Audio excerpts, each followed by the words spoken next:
Coming up, it's a stakes-packed Saturday card from Belmont at the Big A. One of the most dominant trainers in the sport, Charlie Appleby, brings his reigning Breeders' Cup Turf winner back to New York.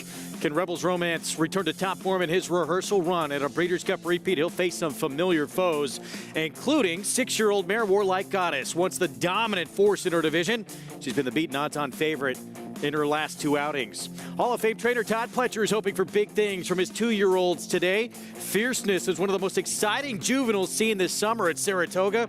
Can he continue his ascent in the division after a dominant debut?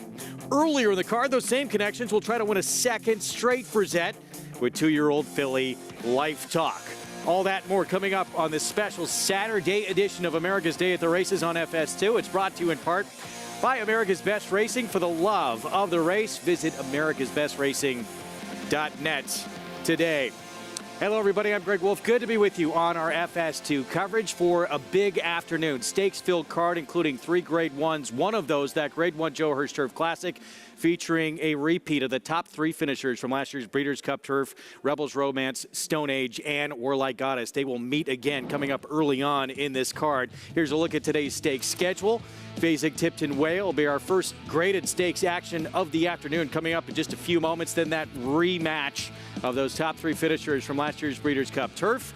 And then Frizette and Champagne for 2-year-olds. Those are win and you're in races for the Breeders' Cup. With me, our Swiss Army knife, do-it-all everything, Acacia Clement, and then New York Racing Association handicapper Andy Serling. Acacia, who are you most looking forward to on this card today? I'm looking forward to seeing Fierceness. I tried to pick against him today, but this is a horse that was so dominant when breaking his maiden in Saratoga. And we saw a lot of really good-looking 2-year-olds winning first time out. And now, as they'll get the litmus test to see how good they really are, Fierceness will have to stretch out in distance. We did have some moisture in the track yet again, but he might be tested a little bit more, and we'll get a chance to see just how good these young horses really are at this stage, Andy. No, I agree. It's always fun to see the 2-year-olds. I think the the Jockey Club Invitational Derby actually came up really strong this year, much stronger than years past. So a lot of fun races to look forward to. And I think it's important to note to people, obviously a lot of rain, track is sloppy, turf is yielding. The rails are down to 0 on both the inner turf course and the outer turf course. First time at this meet, so they're running on fresh ground. We haven't run anywhere near the inside, so we've taken a lot of rain, but it is fresh ground that we have not been on so far this meet. Yeah, got a lot of rain earlier today. It's still coming down a little bit. Sloppy sealed going, as Andy mentioned, yielding turf course. As we take a look at what's ahead, presented by Claiborne Farm. Race 4, that rematch from the Breeders' Cup Turf, that Joe Hirsch Turf Classic. Frizette, Champagne are winning. You're in for the Breeders' Cup for 2-year-olds. The Frizette, 4 fillies, and the boys get their turn in the Champagne. Race 7 starts the late pick 5, that presented again by Claiborne Farm. You can play all the action by getting signed up and started, of course, with Naira Bets. That's the offer, that $200 deposit match. New customer bonus with that code right there. Punch in match 200 at sign up and bet any track, anywhere, anytime at NairaBets.com. Let's bring in Jonathan Kinchin as we get set for our first live action of this Saturday card. Who's your best bet of the day, JK?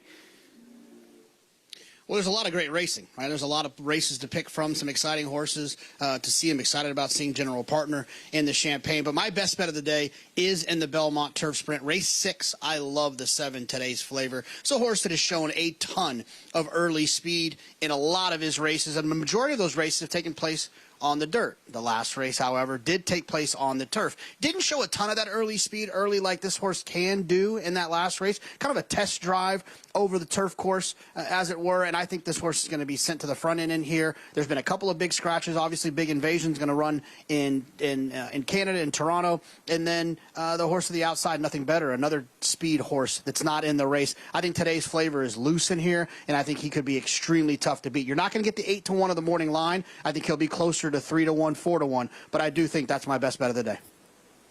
All right, JK, we look forward to it. That horse has shown a lot of talent on dirt, but that gets on the turf, wins first time out. See if that one can keep it going on the lawn on this yielding conditions coming up. Here's our first live action of the day. Grade 3 Waya, named after female who beat the boys in the Man of War and the Turf Classic.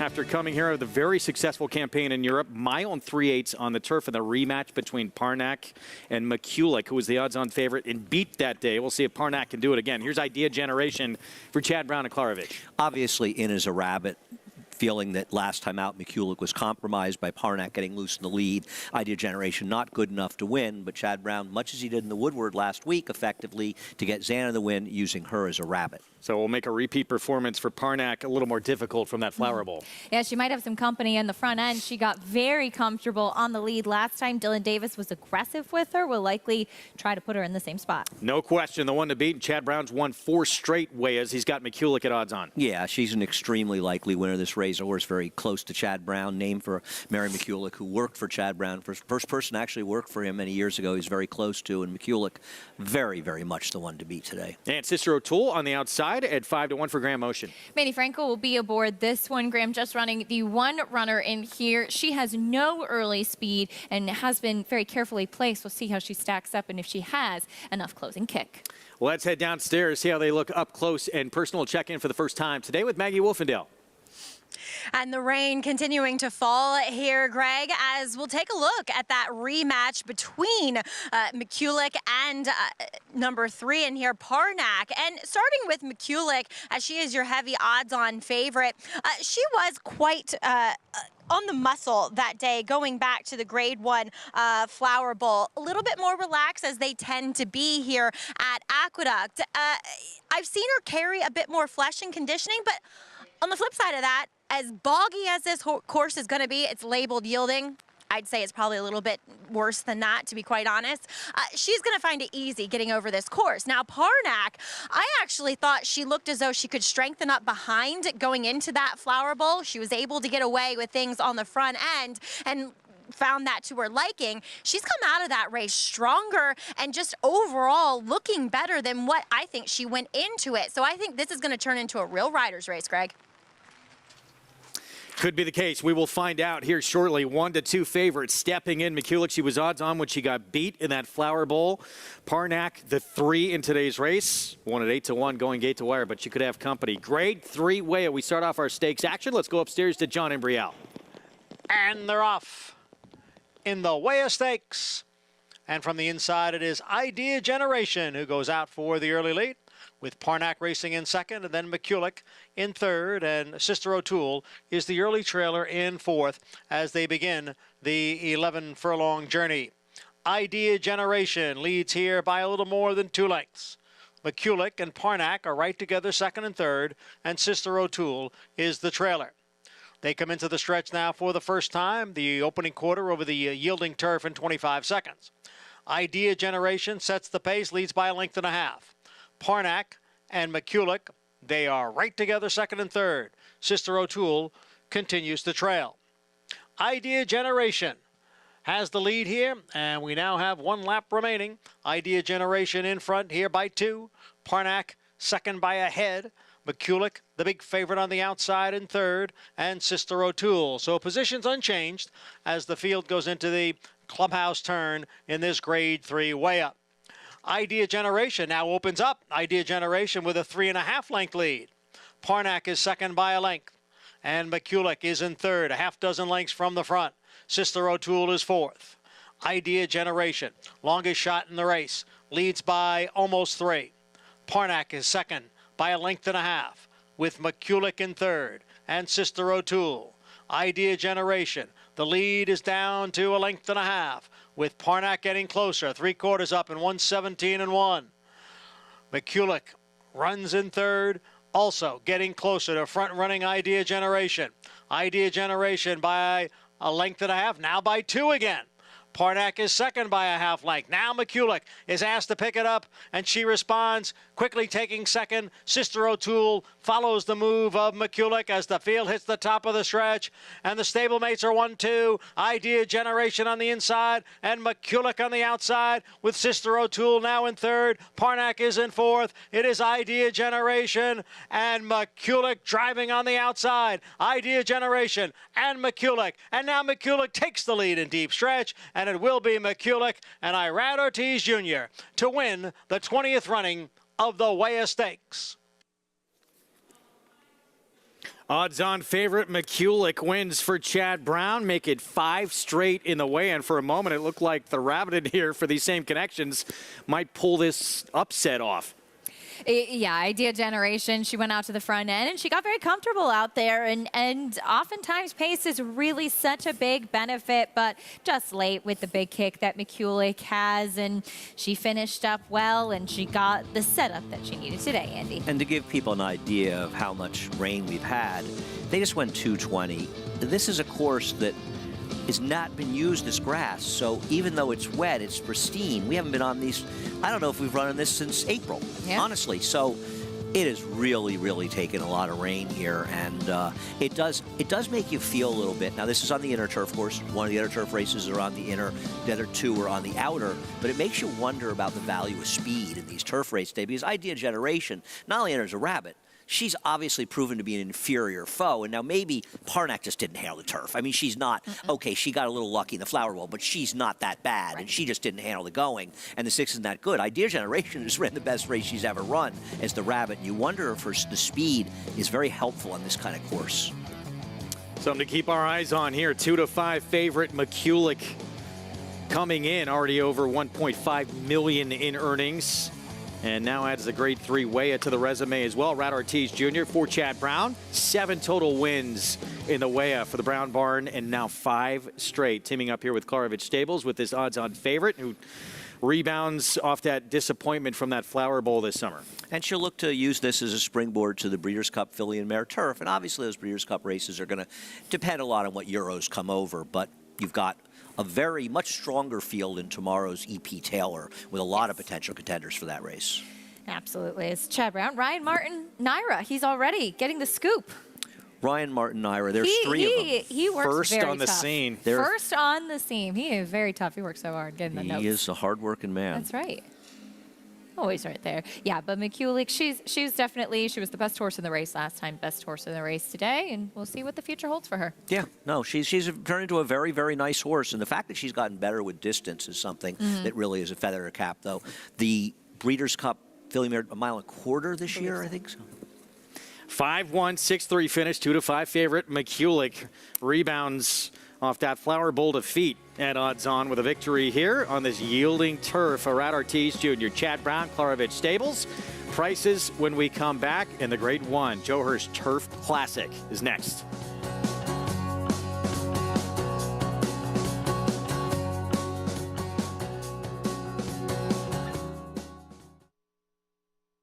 A Grade 1 winner on both dirt and turf, War of Will became a classic winner with this victory in the Preakness Stakes. He added turf credentials to his resume with a determined victory in the Grade 1 Maker's Mark Mile. Now his progeny are bringing top dollar in the sales ring. 650,000. Jesse, 375,000. AC, 335,000. A dual surface classic winning son of Warfront, War of Will, standing at Claiborne Farm. On a perfect day, there is no finer place in all of sports. Nerves, excitement, and anticipation. Than beautiful, truly stunning.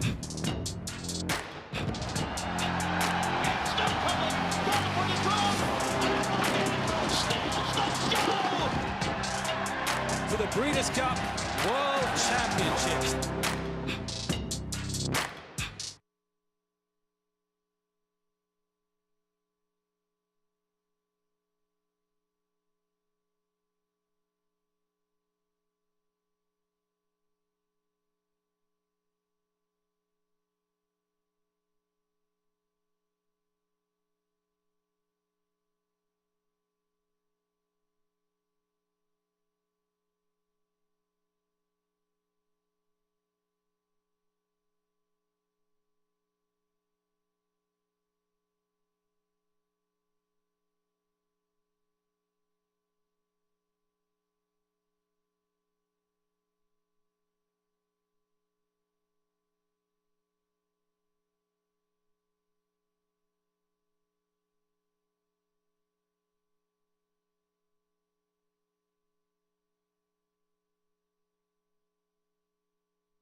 Back on America's Day at the Races on a stakes-filled Saturday card. It's brought to you in part where you can play all the action at Naira Bets. Bet any track, anywhere, anytime. That's a lot of commotion going on right there. One-way ticket to the Breeders' Cup, please. I love Grand Central. That's happening for a couple later today. They're going to book their ticket out west to the Breeders' Cup in the Frizette and the Champagne. Think they're taking the train? They will not be going through Grand Central, I don't believe. Like Seabiscuit? McCulick, 2-5 favorite in the Grade 3 Waya race that Chad Brown has basically owned the last 5 years. He's got a lot of ammo for these races, and he's been so strong in the filly and mare turf division. Obviously, a very strong hand with the 1-2 finishes at Diana. Later day in the First Lady at Keeneland. That would be in Italian White Beam coming back there as well. McCulick here, $2.80 short price stablemate. It was trying to make sure that Parnak wouldn't want to run away with it here. Gets second. At a big price. And smart for Idea Generation, who, as you brought up, Greg. She's a horse that I know they had high hopes for as a 2-year-old, and now she's graded stakes place, Andy. Yes, and yeah, she got graded stakes place as the rabbit in this race, and that was Keith Olashell, our racing secretary, presenting the trophy as well for the Waya. And we haven't even said anything about Waya, who is one of my all-time favorite horses. Winner, as you mentioned, against the boys, and saw her win the Man of War against the boys, but also a Grade 1 winner on turf and dirt as well. Came over for owner Daniel Wildenstein and Angel Pennis Sr. from Europe and was dominant. Peter Brandt ended up buying her and doing very well with her on turf and dirt. She was a tremendous, tremendous racehorse. Named, champion older female, 1979, won 4 straight stakes. I believe that 79 campaign in New York and California. Coming up next is our ABR race of the week, which we're going to get to in a moment. First, let's head downstairs, wrap up this Waya with Maggie. Here with Chad Brown, and Chad, with McCulick, you kind of had the rabbit in there of Idea Generation. She almost pulled off the upset. But talk a little bit about, putting Idea Generation in there to ensure this victory with McCulick today. Yeah, it's a good question. So last time in the Flower Bowl, I thought McCulick was very unlucky. It was a short field, and it kind of caught me off guard when I entered because I thought there was more horses going in the race, and apparently some of them just didn't go in the last minute, whatever. But the horse got race ridden a little bit, and the 2 horses in front just never really allowed her to get out of a bad spot there. So I said, moving forward, I'm going to have someone to set the pace. And the idea was to put a horse in that can not only set the pace, but to be fair, a horse that can be competitive and possibly get a piece of this race and get some black type and improve her value. And Idea Generation fit for this race. I've been wanting to run her 3 turns for a long time. She's a young horse. I don't have the opportunity yet. And looking at the forecast and how wet it's been all fall here with her pedigree out of a Galileo mare, she looks like she's always wanted the soft turf. And it just worked out perfect to have just the right pacemaker. And look, she got a nice placing in a very good race. Now, with McCulick, will you point her to the Breeders' Cup Filly and Mare Turf? I know you obviously have an Italian and White Beam coming up later at Keeneland, but is that a race that's next on her radar? I think so. I think going back to 2 turns with her at 1 1/4, you would think there'd be more pace in that race. It depends on what year you're in for that race. But if there's some pace in that race, 1 1/4, on firm turf, McCulick as a 3-year-old won the Belmont Oaks and beat a really good horse at that trip. So I think it'll work for her, and if she comes out of it well, I'm planning on going there. Chad, coming up next is Joe Hirsch Turf Classic, sending out Stone Age. He is one that, let's just say, gets distracted. How do we approach today's race second off the bench? Yeah, he can be a little bit of a handful, this guy. But, in fairness to him, last time, he was a little unsettled at Saratoga, which can be tough for any type of horse. And he found himself in a paceless race, kind of pulling on the front. And in fairness, I don't think I had the horse ready. I think I put him in a position that was difficult for him, having him a couple works short, so I'll blame myself for that. I have him good now. I don't think there's much excuse if he handles the soft turf. His form is a little spotty back home. I've seen him, it seems like early on in his career, he handled soft turf. There's some other races, maybe not as well, but then again, they were tough races against some of the world's best horses. So I'm told he can handle it. I'd like to see him with a target today with a little bit of cover, and I think he'll be best that way. Son of Galileo as well. So, Chad, best of luck here. Congrats with McCulick. Thanks again. And McCulick, always one that pulls at the heartstrings, as well as Andy mentioning, name for Mary McCulick, Chad's first employee.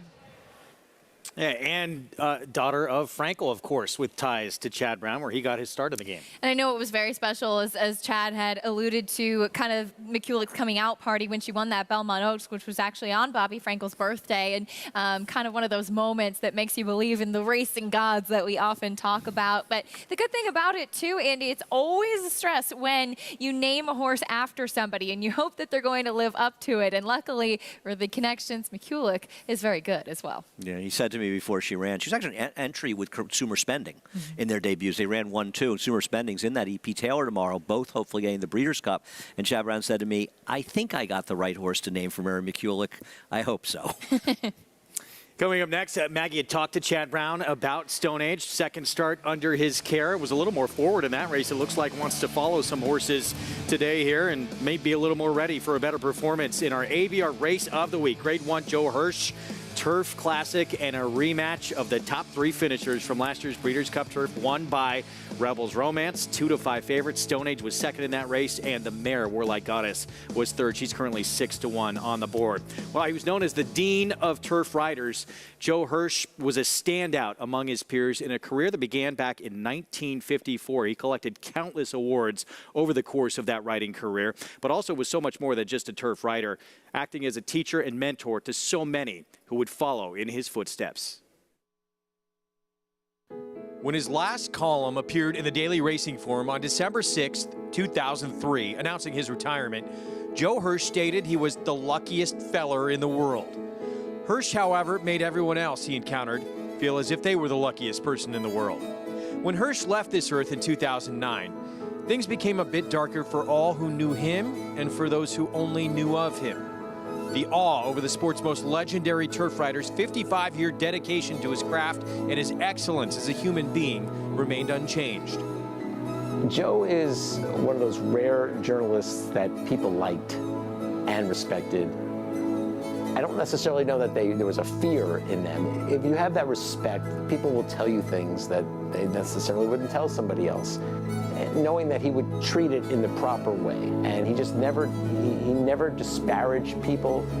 They'd always say, well, there'll be another Wayne Gretzky or another Michael Jordan. You know, it's forever's a long time, and there might be someone who comes along who's like Joe years from now, but I'm glad I met the original. Hired by the Daily Racing Form's sister publication, the now defunct Morning Telegraph, in 1948, Hirsch was sent to Narragansett Park after being on the desk to cover other sports and discovered the love of his life, horse racing. Named as the Form's executive columnist in 1974, Hirsch was the co-founder and first president of the National Turf Riders Association and received more awards than any other rider in the sport's history. The press box at Saratoga Racecourse is named after him, as was the Turf Classic Invitational Stakes in 2004. The Hall of Fame's Media Roll of Honor is named after Hirsch, and deservedly so, as countless journalists benefited from his largesse, patience, and wisdom, including Jay Privman and David Grenning.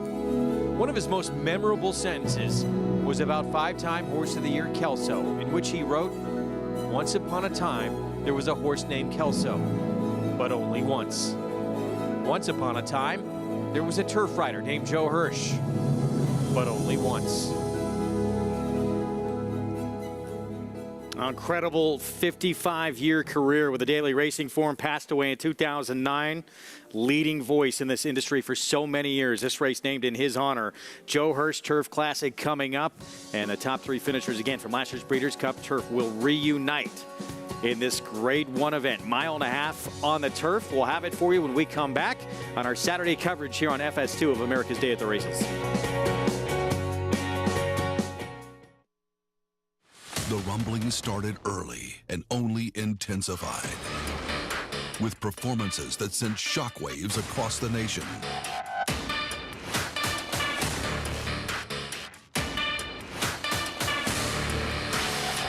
At the center of it all, Epicenter is at the top of the 3-year-old class in the Run Happy Travers. Epicenter, 3-year-old champion by Not This Time. Coolmore America, home of champions. Experience the adrenaline-pumping, suspense-filled action of the Sport of Kings right from your phone with Naira Bats. It's fast, easy, and secure. Download the app today and start winning with our lucrative weekly promotions, thrilling handicapping contests, and a one-of-a-kind VIP rewards program. Don't just watch horse racing, be a part of the action with Naira Bets.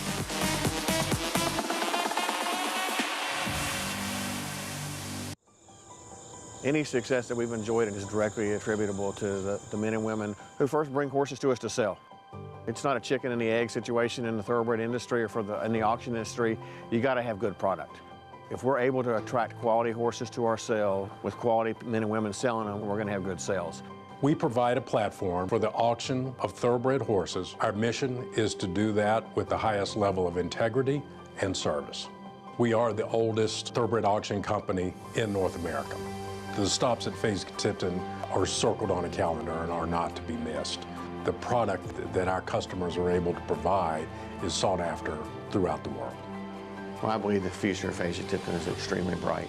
Everything that we do is going to be to achieve success tomorrow by doing things right today. It's a commitment to get up and do the right thing every day in a consistent and a professional fashion, and that's a great recipe for success long term.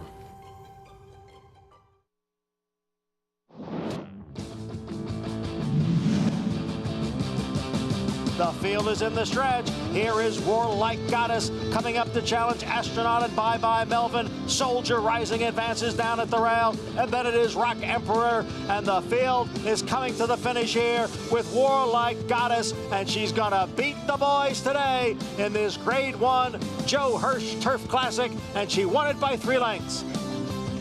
That's how dominant Warlike Goddess had been last year and really last couple of years. That was her first test against the boys this race last year. She passed that test and she'd move on to the Breeders' Cup Turf. She's looking to defend her title this year, finishing 3rd in the Breeders' Cup Turf behind Rebels Romance, who she'll rematch with, who surprisingly is 1-2 on the board right now. Rebels Romance is, but Warlike Goddess, she got very headstrong last time out in the Glens Falls, causing her to kind of rush up and challenge the pace. Won by McCulloch, who of course we just saw winning the Waya. And Andy, while it was really, really significant how headstrong and tough she was to handle last time, she's done it before. She's not the easiest horse to ride and to handle. We'll see how Junior Alvarado handles her today. No, I agree. It's a real question with her. And it's the first time, though, she ran off like that to be as forward as she was. And I thought it was really a feather in her cap that she actually finished as well as she did behind the talented McCulloch, given just how ranked she got. Doesn't seem like she minds a little give in the ground, though she's never run a course with this much give. And I understand that Rebels Romance can certainly win this race, but I don't have any idea what makes him a 1-2 shot in this race. She's trying to join that list you just saw of 2-time winners of this Grade 1, and she certainly has some questions to answer, including, which we'll get back to, what Acacia brought up, a new pilot filling in for Joel Rosario, who's out of town, Junior Alvarado. Let's go back to the Breeders' Cup from last year and how this worked out for Rebels Romance. The thing about it, Greg, is it was a soft running of the Breeders' Cup Turf, yes, but he won it, and he won it convincingly. He was coming off of 4 straight graded stakes victories. He'd been good on the dirt, very, very good on the turf as well.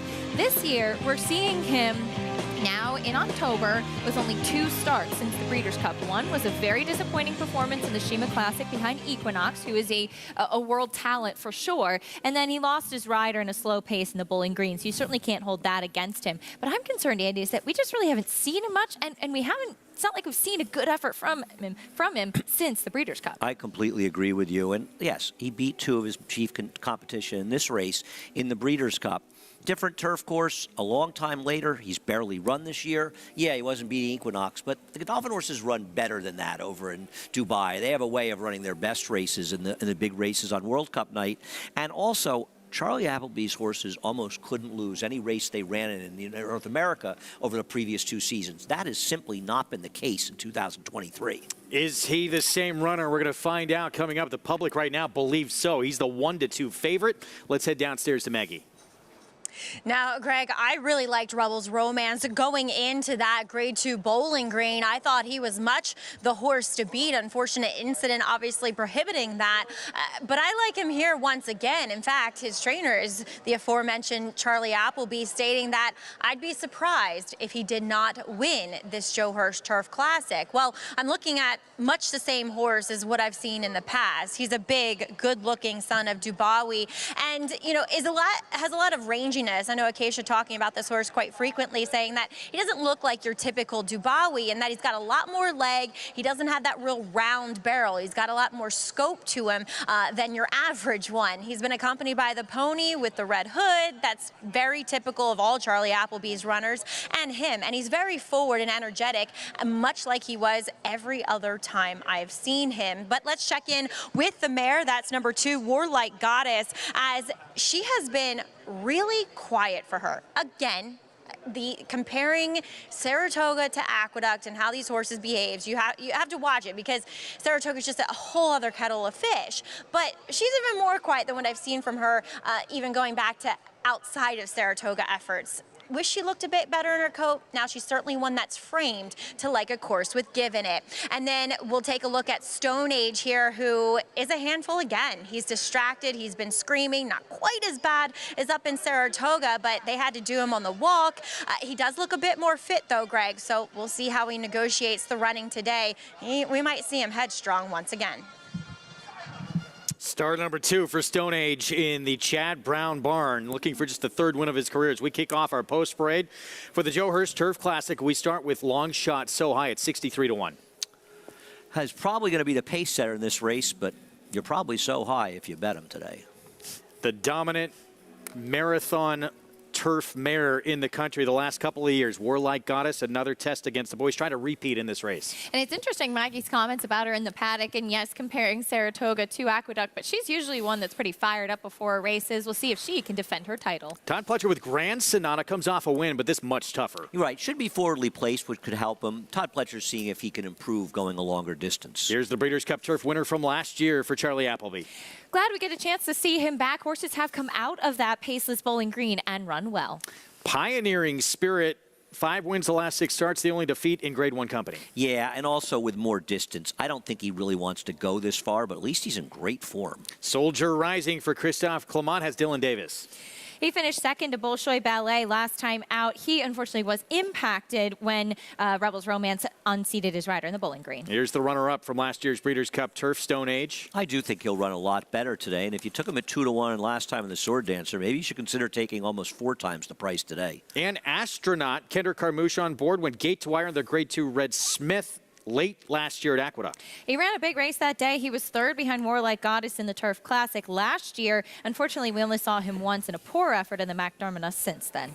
So really for all 3 of these top 3 finishers from last year's Breeders' Cup Turf, there are questions coming into this year's race, including the 6-year-old mare Warlike Goddess.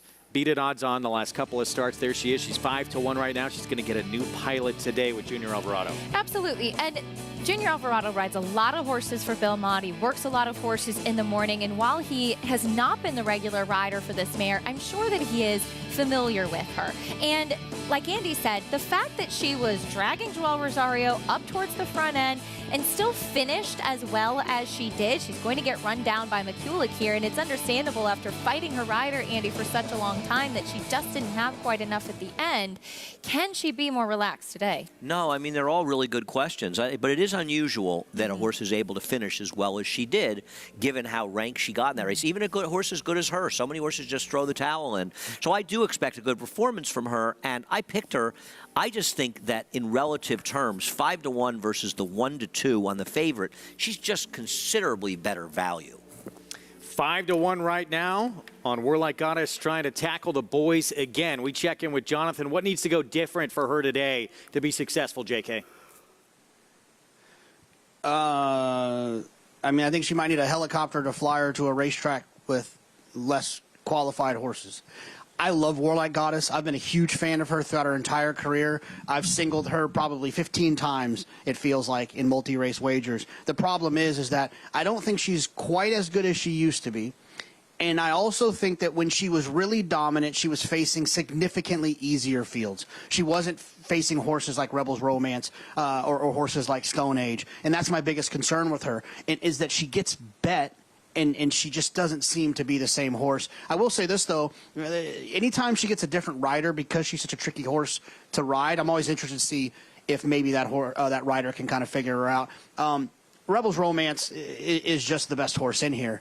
It's hard to speculate. I think we've talked about that a few times already. I think Rebel's Romance was likely winning up at Saratoga in the Bowling Green. You'll never really know, but the horse was traveling well prior to the incident. So this is the best horse, I believe, in the race, but the price is just a little bit short. I'm going to give Stone Age one more shot, at least for the next 30 to 45 seconds until Maggie tells me that he's acting up on the racetrack. Stone Age clearly has a little bit of a mental issue, right? And he gets in his own way, and he can cause some confusion for himself. He can fight his rider, and that can be a problem. Last time I was worried maybe he wasn't quite fit enough off that long layoff, and when you're rank and not fit, it's a bad combination. I'm hoping he'll be more fit today, and I'm hoping he'll be more relaxed today. Maggie, do I have to change my pick? No, not with what I've seen from him now out on the track, JK, as Arad Ortiz did exactly what you want a rider to do with a horse who is distracted. Get him away from everybody else, big gallop over to the backside, and then kind of let him settle a little bit. He's moving extremely well, so much better once out on the track than back in the paddock, but he's one of those colts that if he didn't have the talent, if he didn't have the pedigree, he really should be a gelding. As you see, he can't even go with a pony because he likes them too much. His number 5 Pioneering Spirit, Linda Rice, has said that this horse's frame, being a little bit more small, handier, and shorter coupled overall, should help his chances over this soft course. He is a deep closer, though, so I don't know if that running style necessarily suits the going here, but a horse that has just overachieved all season, and I think we got to give him a little bit of love here. Got a little bit warm, but I saw him do that up in Saratoga well, and it didn't have a ill effect on how he performed on the racetrack. And then a long shot that just every time I looked at him, I was drooling, honestly, and that's number 3, Grand Sonata. Obviously, he's not as good as many of these in here, but a horse that in the paddock, on the racetrack, just grabbed my attention each and every time, and one that I feel, Greg, that could get a piece of this and outrun his odds. He was very precocious, Grand Sonata, early on in his career, but this is, at least to this point, what he's produced, another level of talent that he's going to have to try and deal with. And here he can play all the action, including a mandatory payout pick 5 that starts right here with Naira Bets. Go to nairabets.com, bet any track, anywhere, anytime. Match 200, that code to use for new members and sign up. He's just so pretty, though. He's a beautifully put together horse. With Maggie, I've always had a bit of an affinity for Grand Sonata. We'll see. He'll be tested today. But to be fair, he was beaten only a length in the Belmont Derby, going 1.25 miles as a 3-year-old. So obviously, Todd Pletcher has felt, even in the past, that he's a horse that can handle distance. We'll see what he can do today, Andy. Well, he finished just a neck behind Stone Age that day. Though Stone Age didn't have the best of trips, but still. Listen, I don't blame Todd for taking a shot. And when we get weather conditions like this, I think you're happier with your long shots, right? Because maybe the horse will really step forward on this kind of surface, and he should be forwardly placed. I don't think he'll be in front of the 1, and Kendrick may look to be forward with Astronaut, but he'll be close. Well, we just saw a daughter of Frankel take our first graded stakes action of the afternoon in the Waya. Now we have a son of Frankel, Soldier Rising. Here he is, 8-1. What's been keeping him back from breaking through at this level? Hates to win. I don't know. Listen, he has run in 3 grade 1s this year, and he's finished second in all 3 of them. So for a horse that's as consistent as that, you can't hold the Bowling Green against him. He came back covered in cuts after that because he was right behind Rebel's Romance. He came back to run well, finishing second in the Sword Dancer following that. Many people that have ever been around the barn know that he is... I adore this horse. He's the coolest horse to be around, and everybody in the barn feels that way. One day, Andy, hopefully he'll break through, but you got to appreciate that he always runs his race. I just bet against Rebels Romance, and I like the 2, and I box 2, 6, 7, because I just think they're all overlays because Rebels Romance is over bet right now at 1-2. I'm not saying he can't win, but he shouldn't be this price. And Soldiers Rising at 8-1 is a very appetizing price. I know he doesn't win, but he's run plenty of races fast enough to win this race. 12 of his 19 starts, as Acacia pointed out, he just shows up. He's been first or second in a career where he's won over $1.1 million. And whatever you say about Pioneering Spirit, the 5, 15-1 right now for Linda Rice, may not be up to this level of talent. Pretty good $40,000 claim. Amazing claim, but also he's in good form. One of the real questions of this race is the relative form of so many others. Grade 1, Joe Hirsch Turf Classic. There is your reigning Breeders' Cup Turf winner. Not in the same form as he was last year. Can he get back on track for Charlie Appleby and Godolphin? Let's go upstairs. John and Brielle, the call.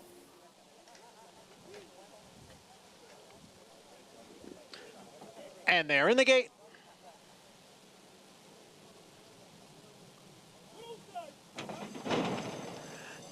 And they're off in the 1.5-mile Joe Hirsch Turf Classic.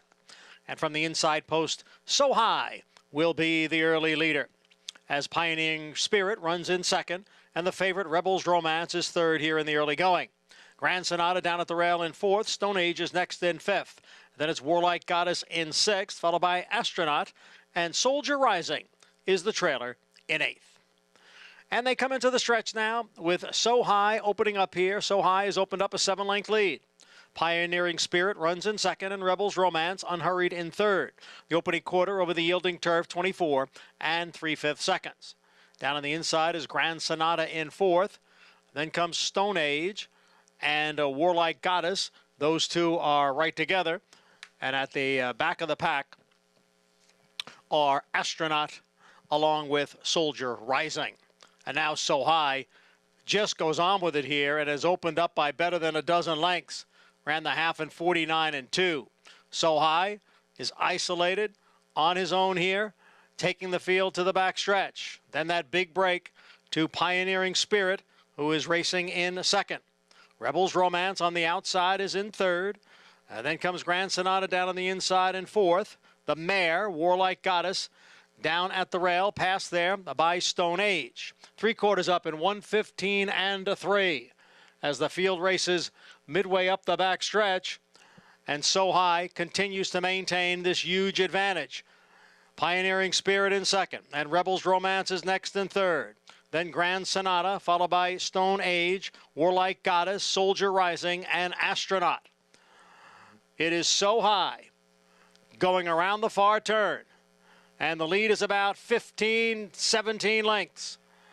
And then comes Pioneering Spirit as Rebels Romance now begins to pick it up on the outside. Rebels Romance now takes second. Pioneering Spirit is back running in third. Then Warlike Goddess. So High has the lead as they come into the stretch. It is So High trying to pull off a huge upset here. So High is the leader. Warlike Goddess is now gobbling up the ground on the outside. And here she comes now. And Warlike Goddess has taken over the lead with a 16th of the finish. The 6-year-old daughter of English Channel. Warlike Goddess wins the Grade 1 Joe Hirsch Turf Classic. Soldier Rising came from last to get second, and it looked like So High held on for third. Warlike Goddess beats the boys again, repeats in this race after being beaten at odds on the last 2 starts. Well, So High, you got to give him credit. I think he held on for third, Andy, over Rebels Romance. This horse was way out away from the rest of the field, and sometimes that can really change the way the race is run. However, today, Warlike Goddess settled so kindly for Junior Alvarado. No, it's like you and I were talking about early in the race, just how easily she settled in there and got comfortable, and he gave her a great ride once he tipped her out. You could see top of the stretch, the race was over and she was going to win, but little credit there for So High and Romero Mirage there. I made fun of my friend Andy Byer, who picked him in an allowance race at Saratoga last time. He finished 6th. Should have come back here and just keyed him third in the try. 90-1. And Rebels Romance, he was terrible at here. He got good position. William Buick rode him to get good position forward, and he never had any kick whatsoever. What a ridiculous 1-2 shot he was. Soldier Rising finished second again. I just want to throw that out there. I he always shows exactly. up. 9th runner-up finish in 20 starts for Soldier Rising. And yeah, the big favorite, Rebels Romance, last year's Breeders' Cup Turf winner, cannot get by the 90-1 shot, who opened up about, John Imbrial said, about 17 lengths at one point on this field. Turned out to be good tactics from a horse that looked hopelessly overmatched. Gets a piece of this 2-6-1-4 finish. Well, you think about Idea Generation, and I know it's a bit of a goofy, funky turf horse, but maybe some other people should realize that having speed with turf horse is not necessarily a bad thing. Belmont, how happy he is. Back to the winner's circle with his super mare, Warlike Goddess. And she is now 11 for 17 in her career, and back-to-back wins in this Grade 1. We'll talk about where she might wind up next after this performance. 7-2, beating the boys. Nice fill-in job, Junior Alvarado. And a Grade 1 victory for this 6-year-old mare. We'll be back with more America's Day at the Races on FS2 next.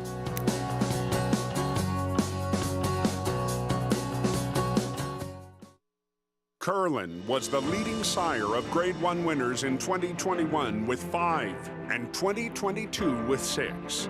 In 2023, Curlin is the leading sire of Grade 1 winners with 5. Race. Nest Clariere is too far back. A 16th to run, and Idiomatic has a 2-length lead. Nest is fully extended. This is what winning looks like. A huge performance all the way. Curlin, the classic sire.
Back with you on America's Day of the Races on our FS2 coverage, brought to you in part by legendary Claiborne Farm. 100 years of doing the usual unusually well.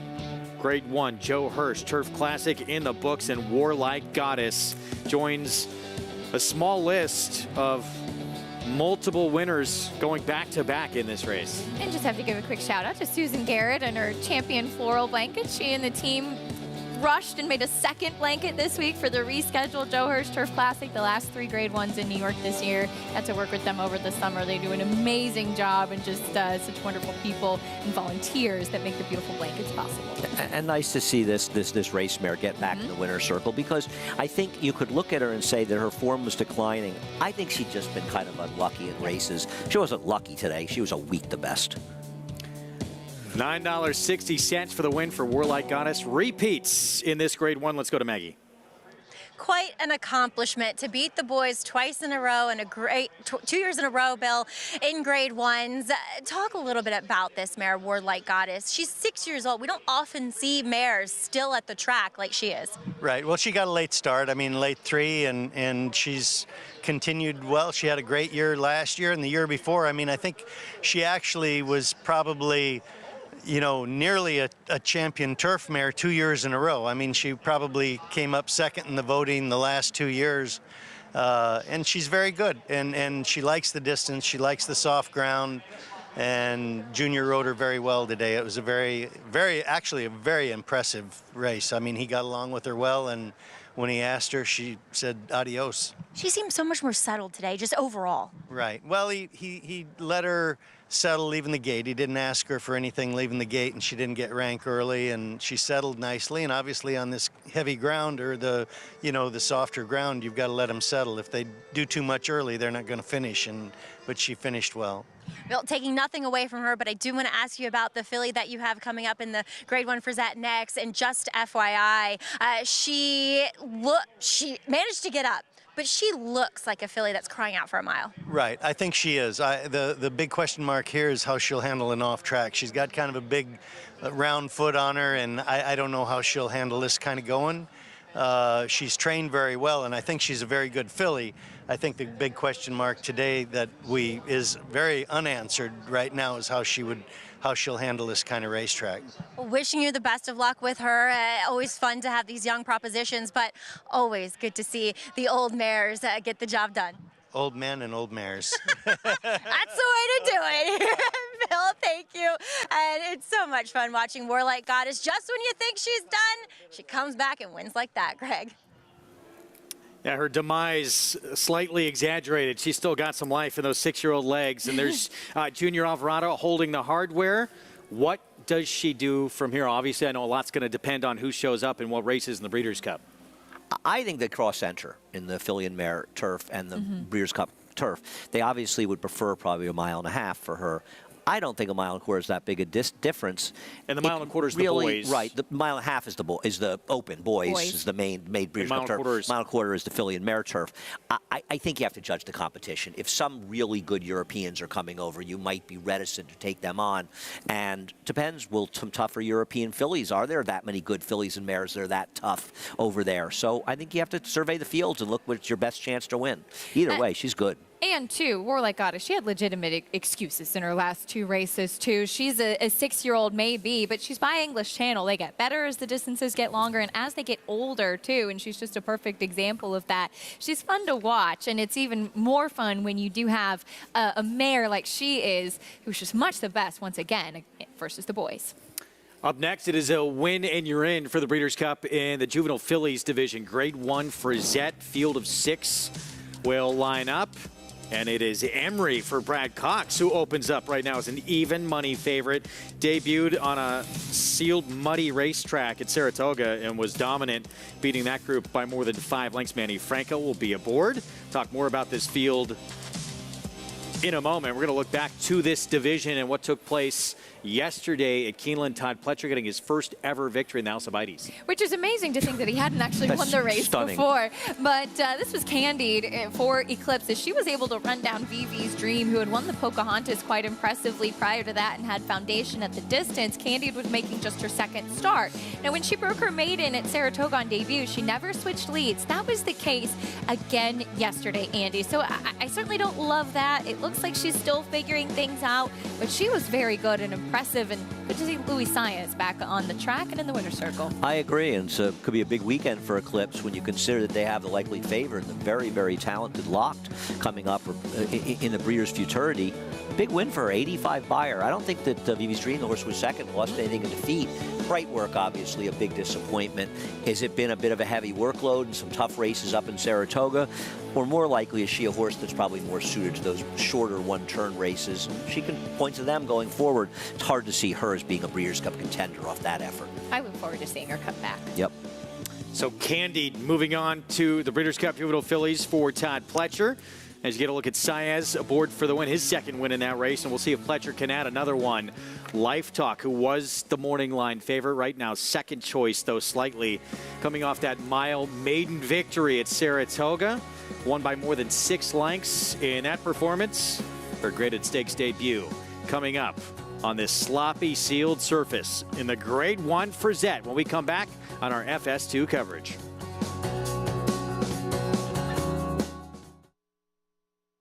It's a domineering display by the ultra-talented McKenzie. McKenzie in a dominant performance.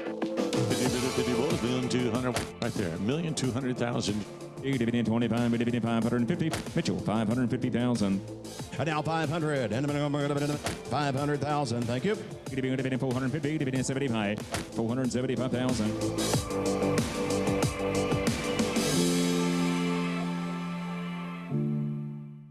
Hip number 1, sale time, folks. We're ready to go. When there are this many buyers under one roof, anything can happen. Last November, buyers from 29 countries traveled more than 135,000 miles to be right here. Because if the horse capital of the world actually had a capital, this would be it.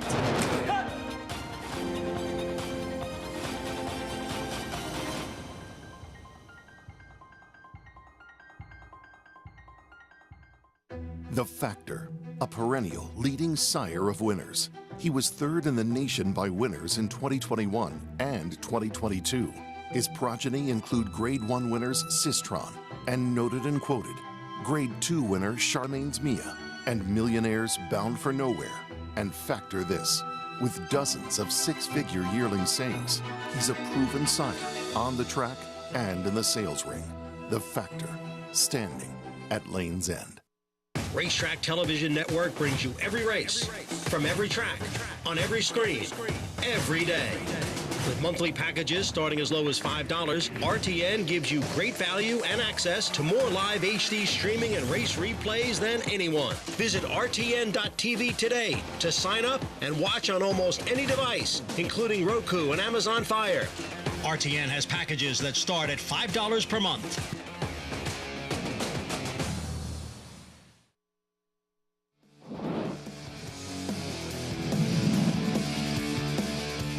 And they're into the stretch, and it's Jaywalk.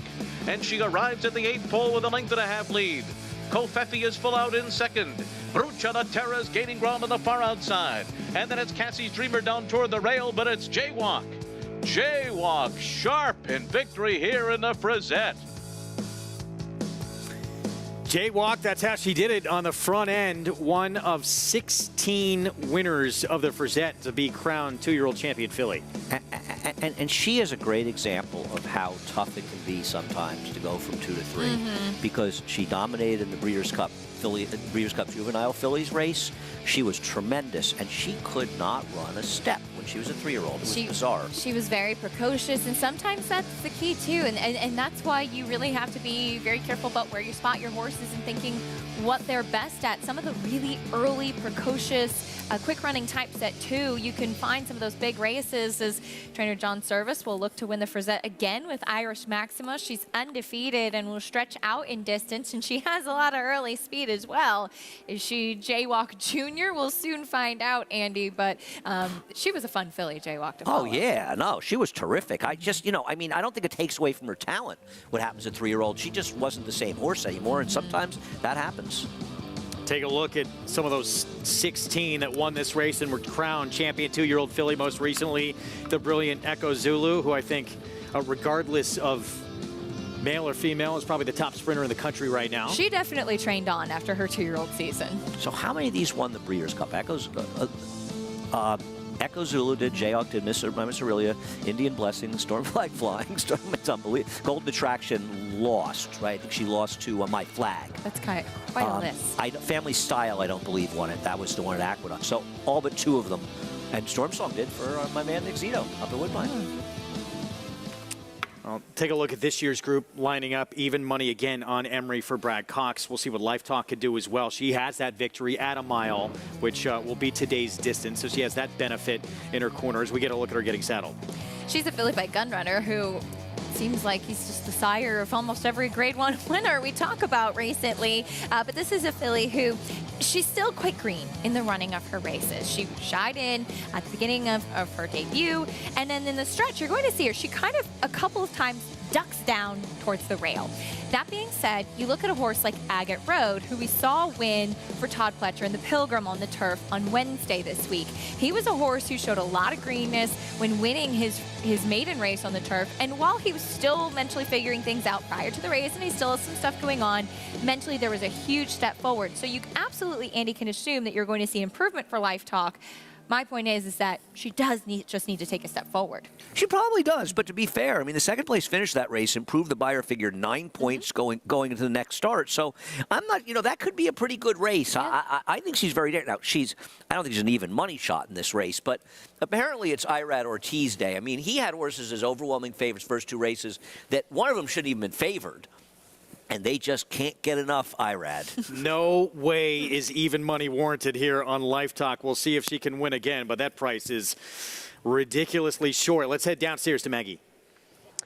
And we'll focus in on the horses who are stretching out here in their young careers for the first time, beginning with the outside runner. That's number 6 in here, Emery, who was taking some early money. She has experience on a wet track, which she'll get 2 in a row. And while it felt like a somewhat softer field first time out, when Brad Cox shipped her up, it was a short field as well, and she was coupled with a stablemate, not a stablemate, an entry mate, and she just was a total standout physically in the paddock, and she ran to it. It took her a little while to get clear of that rival, but then she was able to kick on, and she looked better as she got to the late stages in that race. So I think she'll have no problem with the mile, and I love the fact that she's same laid back, taking everything in, very classy acting filly that I saw up in Saratoga. So I like what I'm seeing from Emery quite a bit. Moving on to numbers 5, just FYI, if you're watching the show,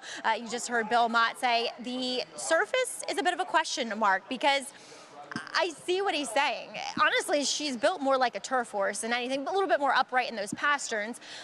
But again, she's a lighter framed filly, so therefore she doesn't give me the impression that she'll struggle too much over the going, but I thought she would struggle with the 6 furlongs first time out, and she was able to just get up narrowly. So I think she'll love getting more distance to cover. Like I said, she's so tall, so leggy, a lot of scope to her. And I think that she's so much more professional in the paddock. She's a little bit green up in Saratoga, just bewildered and kind of looking around and just a bit scattered in the prelims. And today, as you see, heads nicely bowed and just doing everything right. Well, moving on to a bit of a new face when it comes to the Naira circuit. Number 1, Irish Maxima. She broke on top at Pimlico that day and literally had her ears pricked until about the 3/16 pole. She was enjoying herself out there on the front end, and I've been very impressed with what I've seen from freshman sire Maximus Mischief, because he seems to produce a horse early on that obviously is precocious, but they look that way too. They just look more physically along than a lot of their 2-year-old counterparts. And same thing with her. She's a big filly, and she has that inside post position, so it's obviously in her rider's best interest to use that early speed to her advantage. If she isn't pressed too hard, this might be a filly that could take them gate to wire, because she certainly has the physical frame, Greg, to say that this mile is not out of her wheelhouse. Thank you, Maggie. 2 sprints, now stretching out to a mile. She has been on the lead each of those first 2 starts, although those were pretty soft fractions last time out. Here's what's on the line in the Frizette. A trip, all expenses paid, to Arcadia, California, for the Breeders' Cup Juvenile Fillies. Automatic entry into that race. Entry fees paid. Award to nominator of $10,000 and more. And you can be there as well. Breeders' Cup World Championships just 27 days away. Don't miss the best horses from all over the world as they descend on Santa Anita Park November 3rd and 4th to determine who will be crowned world champion in their respective divisions. Limited tickets still available. Go to breederscup.com/tickets to get yours before it's too late. Bricks. Who's your boy? Bricks had his first Bricks and Mortar. Bricks and Mortar had his first stakes winner today in Japan. Oh, that's cool. Today or yesterday or whatever. I can never get the timeline right. Rain coming back down here on this Thank wet God. Saturday afternoon. It's been so long since we've had a good rainstorm. Really. And there is Central Avenue, who just left our screen. Let's look at Emery. So 6-5 right now, and her performance in that debut at Saratoga, when she was odds-on part of an entry. And as Maggie mentioned, seemed like the entry who was the sister to Dreaming of Julia and Malathaat, who was really kind of the buzz horse in there. But Emery was one that I know had been training quite well. I know that she had impressed Maggie before the race, and I thought that her performance was very good when she kicked away from the rest of her competition. Yes, a little bit workmanlike prior to that, but she finished up beautifully, and you like to see one that finishes the race with their ears pricked like that. And we'll see how she handles the added distance in here today too. Manny Franco probably going to have her be forwardly placed, Andy. Yeah, I would think she'll be stalking just FYI in here. Irish Maxima should show a little speed from the inside as well. She kind of has to go, but I think she should be in a good spot. And she wasn't far off the pace last time, but that was a day, August 30th, where I think nobody could pick up ground that day. Well, not much support for this filly right here for Belmont, just FYI. And this is nuts. She got up to win in her debut. I know they were high on her prior to that first start, and she's taking no money right now. Yeah, and you know, Belmont had a really good summer with 2-year-old first-time starters. They were ready to roll at first asking. There's this misnomer that Bill can't win with 2-year-olds, and it's obviously just not true. And he kind of reminded everybody of that this summer. Quickly on the pedigree, because Bill and Maggie were talking about how she's built like a turf horse. Well, the dam, she was best she went going 1 mile and 3/8 on the grass over in Europe. So distance in the pedigree with this filly should be no problem at all. The second dam Star, though, was a multiple grade 1 winner and very good going long on dirt, too. So there's pedigree for distance. She was very good going along the dirt as long as she kept her rider, because she dumped Chris McCarron coming out of the gate in the CCA Oaks going 1.5 miles at Belmont. My point is that distance should be no she problem. Was good, She's too big a price.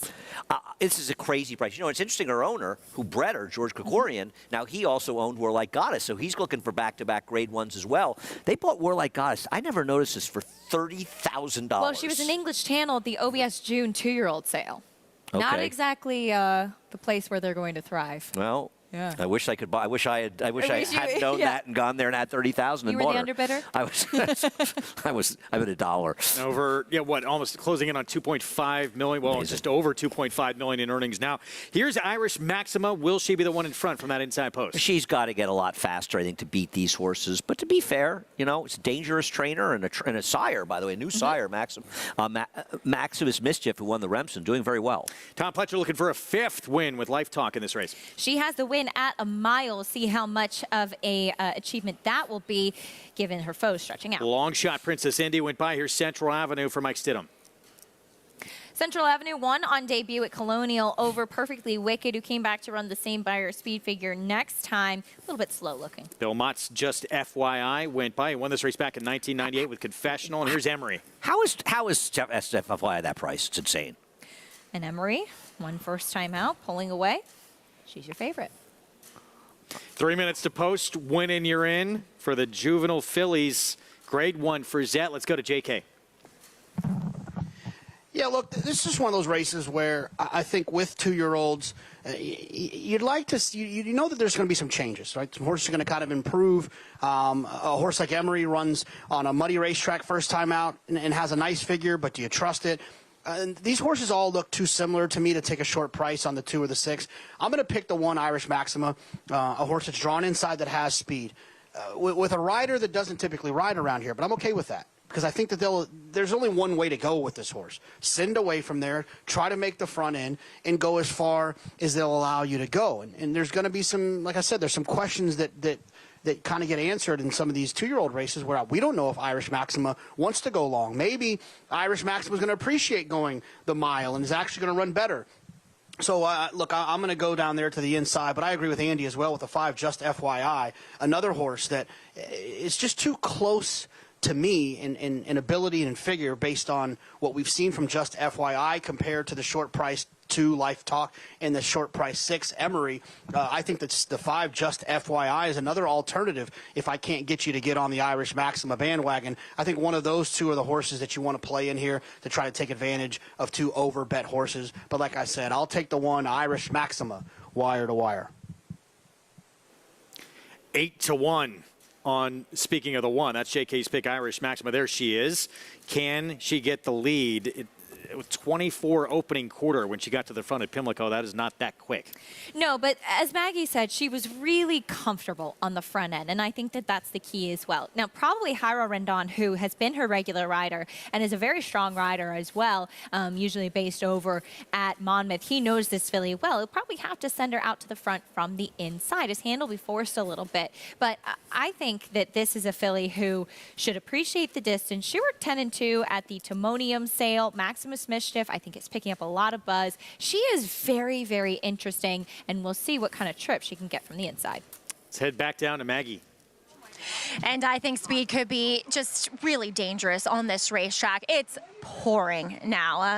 And now we've just gotten the announcement that the Belmont Turf Sprint, as well as the Jockey Club Invitational, they are off the turf.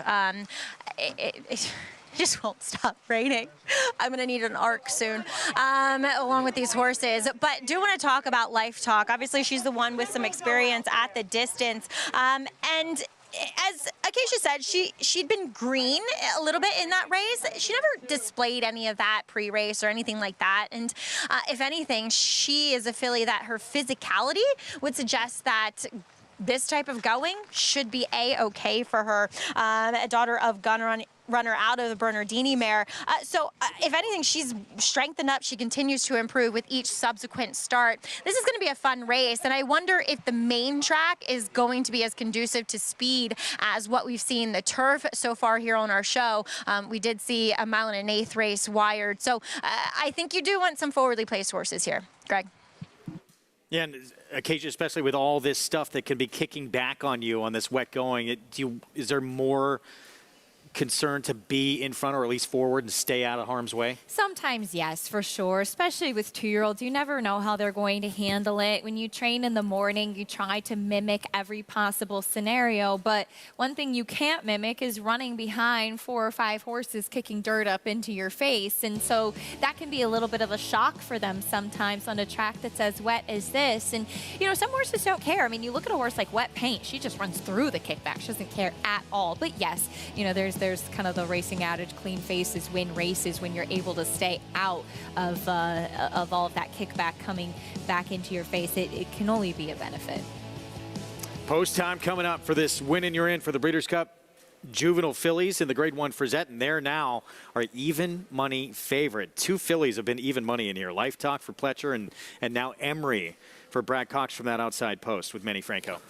Yeah. Can I briefly just talk about the next race being off the turf? Obviously, today's Flavor is going to be a heavy favorite in this situation, but he's not going to necessarily have the speed to be in front of Pirate Rick early.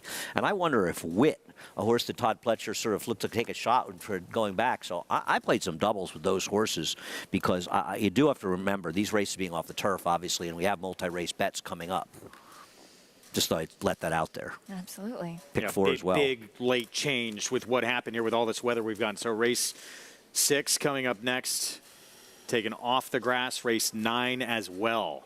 The 8 is already scratched. Was that horse original? No, she is. They have not announced scratches since taking the race off the turf. But I think that's important that people acknowledge that and know that. Don't forget if you're playing the pick 4 here. Pick 4, pick 3s, doubles, anything. That race is off the turf. Out-of-town shipper steps in, Irish Maxima. She's going to try and wire this field if she can get to the front. John Service won it with Jaywalk. We showed you back in 2018. We'll try and add another with a filly who is 2 for 2, but trying this mile distance for the first time. Pletcher looking for a 5th Frizette with Life Talk the 2, but it's Emery for Brad Cox on the outside, the 6th, the even money favorite. As we go upstairs to John Imbrial for the call.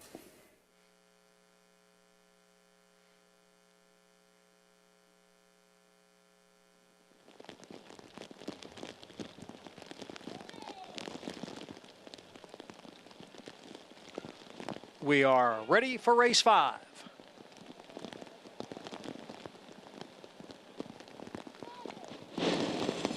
And they're off in the Grade 1 Frizette Stakes, and from the inside post, Irish Maxima quickly out for the early lead. Emery is racing in second, and then comes Life Talk, who's down towards the rail. Princess Indy is in between horses, with just FYI in the clear on the far outside. The early trailer is Central Avenue in 6th. They've crossed over now from the chute to the main track, and Irish Maxima leads here by a length, with Emery, the even money favorite, sitting in second. Opening quarter over the sloppy track in 23 3/5 seconds. Just FYI is third, about 3.5 from the front. Then comes Life Talk and Princess Indy, followed by Central Avenue. Irish Maxima leads here by a length, with Emery still in second. A length and a half. Life Talk is down at the rail. Just FYI on the outside. Then Princess Indy, who's dropping back a bit, and Central Avenue. Half mile in 47 3/5 seconds. Irish Maxima by a neck. Emery is in between horses with Just FYI moving well on the outside. Here comes Just FYI up to challenge for the lead. Irish Maxima is in between horses now as Life Talk rallies down at the rail. Emery is in fourth. Here's Just FYI. Here's Life Talk. They're 1-2 now. Followed by Emery, Irish Maxima, Central Avenue putting in a late run, but Just FYI kicks clear now. Just FYI on to victory here in the 76th running of the Grade 1 Frizette. Just FYI and Junior Alvarado. Central Avenue got up for second. Life Talk was third. Just FYI, 9-2 for Belmont wins the Grade 1 Frizette. The only other win in this race for the Hall of Fame trainer 25 years ago. Pretty incredible, actually. That we talked before the race about how she was too big a price, and she obviously handled the distance with no problem. She was traveling beautifully under Junior Alvarado, was not on the front end. That pace was sent by Irish Maxima, who did fade, but I thought a really nice performance from Just FYI. Maybe Andy Emery doesn't want to go quite so far. I don't know what it was. Did she not love the track? I mean, she never seemed to really get going in there. She really never did. And the winner just, the winner we thought would be forward here, Junior rated her, but she was a dominant winner. Congrats to the connections, not just Belmont, but George Krikorian as well. Not only did he breed this filly, but he's won back-to-back Grade 1s here. Miserable weather, but sort of sun is shining on him. And a nice win here as she'll head out to California to the Breeders' Cup. These connections, winning with Warlike Goddess, Joe Hirsch Turf Classic, and now in the Grade 1 Frizette. She wins this pretty convincingly. 9-2 in the end. Big effort late from the 4, Central Avenue, who was a big price at 18-1. She came up the inside. Life Talk, who we talked about a little bit the green there. She was more professional throughout the running of the race, took a little time to switch to her outside lead. She did take a step forward in what we wanted to see from the professional aspect, just not quite good enough versus Just FYI. All year long, we're talking about one of the best trainers this sport has ever seen right there, Belmont. Just recently had hip surgery as well, hip replacement. Having the most depth his barn has ever had, and it just continues. Just amazing. And even you look at today with Warlike Goddess, we saw Cody's Wish come back and be dominant in the Vosburg. And Just FYI, an exciting one. Third win today, Andy, for Junior Alvarado as well. Yeah, no, just riding well and getting the right chances for Bill. And Bill, had that huge year last year. It just keeps continuing. And when you have 2-year-olds winning like this, we're like Goddess. She's been around a while. Just FYI, just arriving on the scene. Be interesting to compare this time, 137.59. Keep an eye on that time as we compare it to the Champagne being run in just a little over an hour. Yeah, that's for the boys still to come. Couple of races away. Belmont, life is good right now for him. Just FYI, talented 2-year-old filly, now 2 for 2 with a Grade 1 victory, and on to the Breeders' Cup Juvenile Fillies with this performance. We'll be back with prices on our FS2 coverage right after this.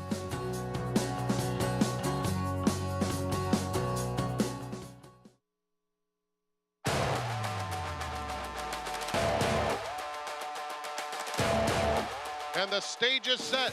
The undefeated Bright Work, Ways and Means still a length back second.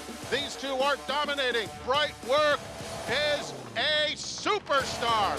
She is 4 for 4.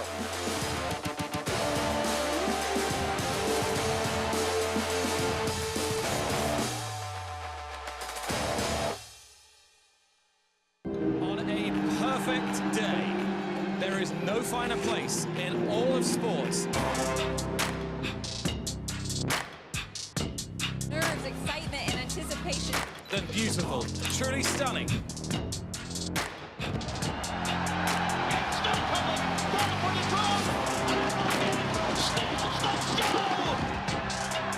For the Breeders' Cup, World Championships.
The world's premier breeding stock event, the November sale at Fasig-Tipton. With a name as memorable as her meteoric rise, Pizza Bianca was one of the top juveniles of 2021. She served up one of the most memorable Breeders' Cup trips in recent memory, weaving through traffic to win the Grade 1 Juvenile Fillies Turf over 11 other graded or group stakes winners. Who's it gonna be? Pizza Bianca! That effort made her an Eclipse finalist for Champion 2-year-old filly for owner Bobby Flay and trainer Christophe Clement. Out of the Galileo mare White Hot, Pizza Bianca comes from a deep European family, including Epsom Derby winner Pour Moi, champions Dance Act and Lamtara, and 2023 stars Ancient Rome and No Name Metz. She is offered carrying her first foal by 4-time leading sire Into Mischief. Breeders' Cup champion Pizza Bianca, selling this November at Fasig-Tipton with Elite Agent.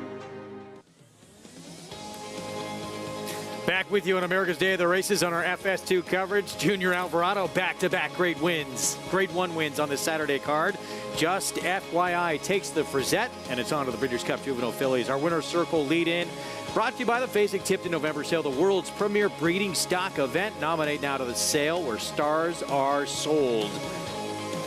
Gets it done on this sloppy sealed track and does so convincingly. Wins it 9-2 for Hall of Famer Belmont, George Krikorian. Let's head downstairs to Maggie. Yeah, here with owner breeder George Krikorian. And George, just FYI, you've had your hands all over this family, and now a Grade 1 winner in only her second start. It has to be so rewarding. It is. Yeah, it's pretty special. And two, talk a little bit about how she did it. I mean, I was eavesdropping a little bit on Junior Alvarado, and he just said it felt like I had horse every inch of the way. Yeah, he said he had a lot of horse, under him, and when he was ready to make her move, she just pressed on. So. And you saw the way she finished, so. I know Bill was a little bit hesitant about the wet track, but out at Santa Anita, you probably won't have to deal with that with the Breeders' Cup. How excited are you? You have two really live propositions heading into Breeders' Cup. Yeah, well, it's very, very exciting. I've never had a single day where I had two Grade 1 winners before, so that's pretty special for sure. And, and FYI is a horse I bred, so that makes it extra special too. And Warlike Goddess, he's just had a fabulous career for me, and I'm just really grateful. As you should be, and you flew out here for the Hirsch Turf Classic last week. You had to fly again. How happy? You must be very happy you made the double trip. Yes, it was no problem. Considering what the results were, it was worth it for sure. Well, enjoy this day. So special for you and the team. Yeah, thank you very much. George Krikorian, owner breeder, just FYI, gets his second Grade 1 on the card. Warlike Goddess as well.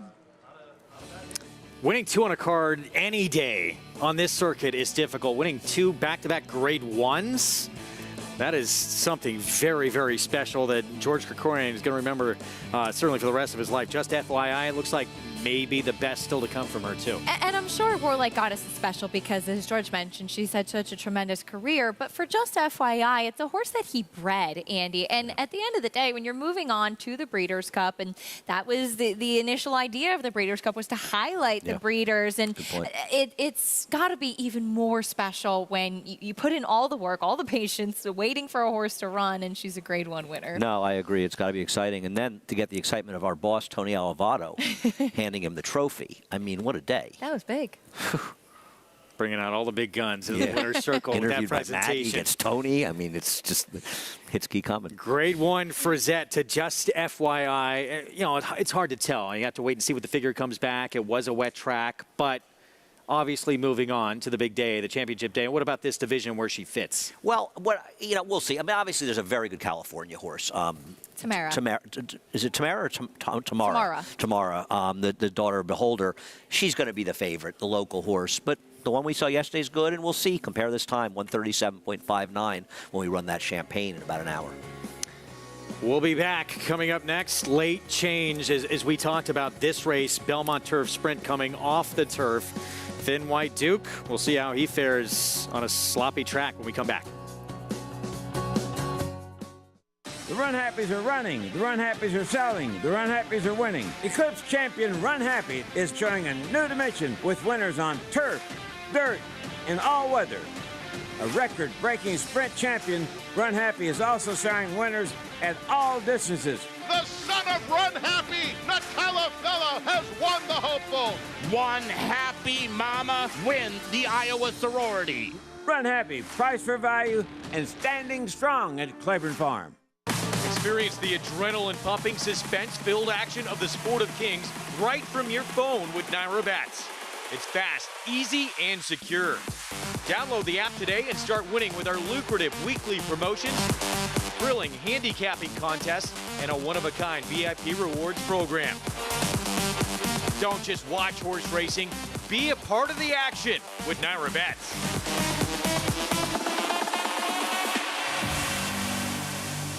He possessed such natural athleticism. It is Golden Pal winning the Juvenile Turf Sprint. He's very, very agile and quick. Golden Pal has repelled the challenges. Each and every race, he just got better and better. Golden Pal broke like a rocket. Golden Pal, wire to wire. It's a very confident horse. Golden Pal, the lead is out to 5 lengths in deep stretch. He's just got a brilliant mind. They're all behind Golden Pal. I'm going to be breeding everything I have to him.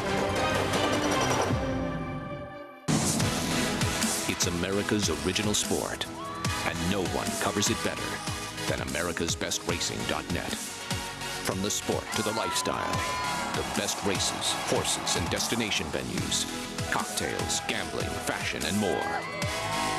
americasbestracing.net is a sport for you.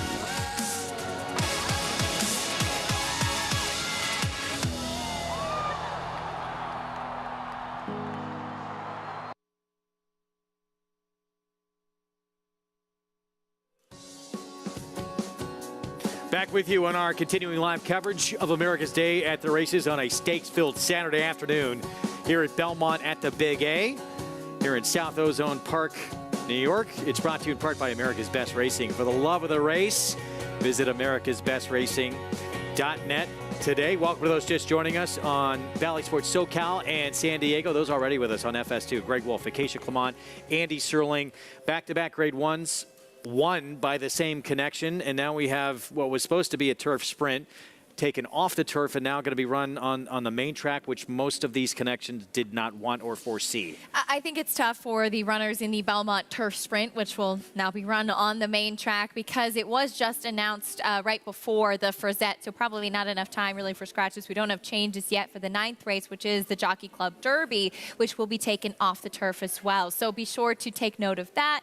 Unfortunately, with Mother Nature, just once again, another Saturday with a significant amount of rain. So of those races coming off the turf as we move forward. And Todd Pletcher, who has a couple of horses that were quite good on the dirt as well, looks to have a very strong hand in that Jockey Club Derby now. Yeah, he feels like he's around 1 to 5 to win with at least one of his 2 runners. They feel like they're main runners, and you look through this race here in the turf sprint, and it's heartbreaking. Yeah. I mean, the connections, they bring their horses, they want to run in these races, they're important races, and they're fun races for the fans as well. And believe me, it's tough for us as well, and obviously not good for handle and anything. But the rain just doesn't stop, and it's just been every single Saturday. We tried to keep them on. We no longer could. It feels like Pirate Rick, the 6, Today's Flavor, who should be the big favorite, the 7. To a certain extent, Thin White Duke. Also the 10, Wit. We don't know how much he can run anymore, but these are the horses in here that have run well in the dirt. And one of those 4 feels like they're very likely to win this race now in the dirt. Meanwhile, look ahead to the win and you're in for the boys. That is in the Grade 1 Champagne for the Breeders' Cup Juvenile, and Todd Pletcher expected to have a very strong hand in this field as well, with Fierceness, 6 to 5 morning line favorite, whose debut he lived up to the billing. There was a lot of talk about this horse, and he won by more than 11 lengths. Acacia, first time out. He was dominant as the favorite with a 95 Beyer speed figure. Now he has to come back and do it again. He has to also stretch out in distance too. And he was a horse that Irad Ortiz really asked him to kind of kick on. And then he was able to wrap up a little bit, but he asked him to kind of go forward and run away from the rest of the field. Now we'll see, Andy, as he's going to face some more seasoned runners in here, some horses that could have quite a bit of ability. Look, he was very impressive first time out, but can he repeat it? And there's a lot of speed in here, but he may be the speed of the speed, but I think it should be noted, we didn't see in the Frizette speed being any kind of advantage in that race. So I think that we may, even though it's obviously wet conditions, I don't think we're seeing a track that is carrying horses on the front end. And he was on a track last time, and I'm not knocking him, he's obviously very good, but he was on a track that was very, very kind to forwardly placed horses. Start number 2, stretching out to a mile, Fierceness, expected to be the favorite in that win and you're in, still to come on this card. Up next, though, this Belmont Turf Sprint, now moved to the main track, and another big one that was supposed to be on the grass later in the card moved off the turf as well, that Jockey Club Derby. And I want to mention to people the pick 4, which began in race number 5. We announced before the race that it was off the turf, so this race will not be an all in that pick 4. This is not an all. If you played the pick 4 that started in race 5, race number 6, not an all. Here's what remains, presented by Claiborne Farm. And a pick 6 begins in this race coming up. You can play all the action, of course, by getting signed up right there at Naira Bets. That's that offer, that $200 deposit match new customer bonus. With that promo code, match200, punch that in to take advantage right there at NairaBets.com. So this next race coming up right now, favoritism 2. A horse who has done pretty much all of his work with the exception of last time out when he won his turf debut on the main track. That's Today's Flavor, the New York bred for George Weaver. Let's head downstairs to Maggie Wolfendale. Yeah, Greg, and Today's Flavor is a pretty cool horse. The way that he just translated it over to the turf from his dirt form was pretty impressive. And now he'll get back to a surface that he's a little bit more proven on.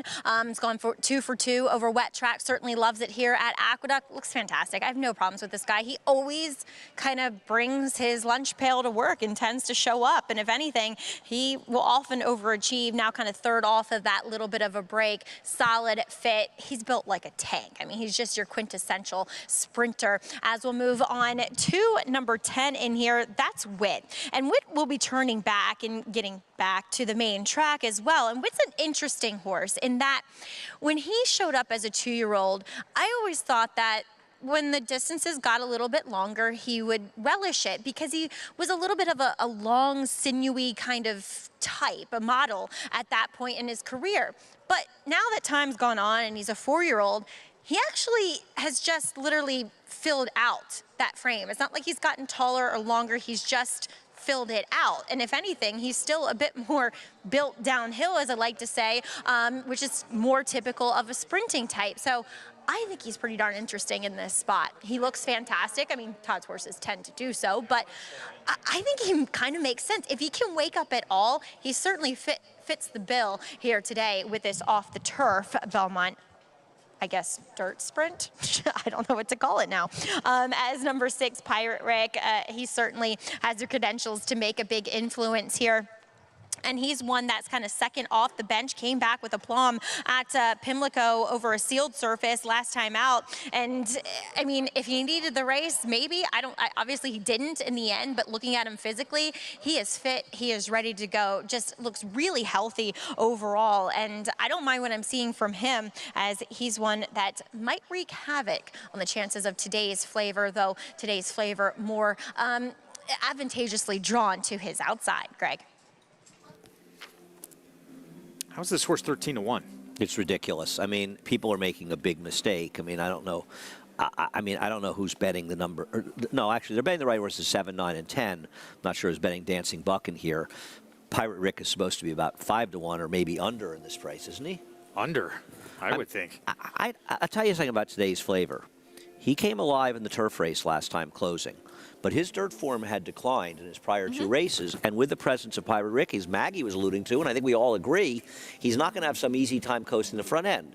I don't think we're saying he's not, in some ways, the horse to beat, but I don't think he's that reliable, is he? No, he has some things to prove, because you look at a horse like today's Flavor, who switched effectively to the turf last time out. This is his win in the Affirmed Success back in April at Aqueduct and on a wet track, similar kind of looking track that he's going to navigate today. But this is when he was in the top form. He was coming out of being a length and 3/4 off of winning the Grade 1 Carter prior to this. And he had 2 disappointing efforts. I know one was behind Elite Power, yes.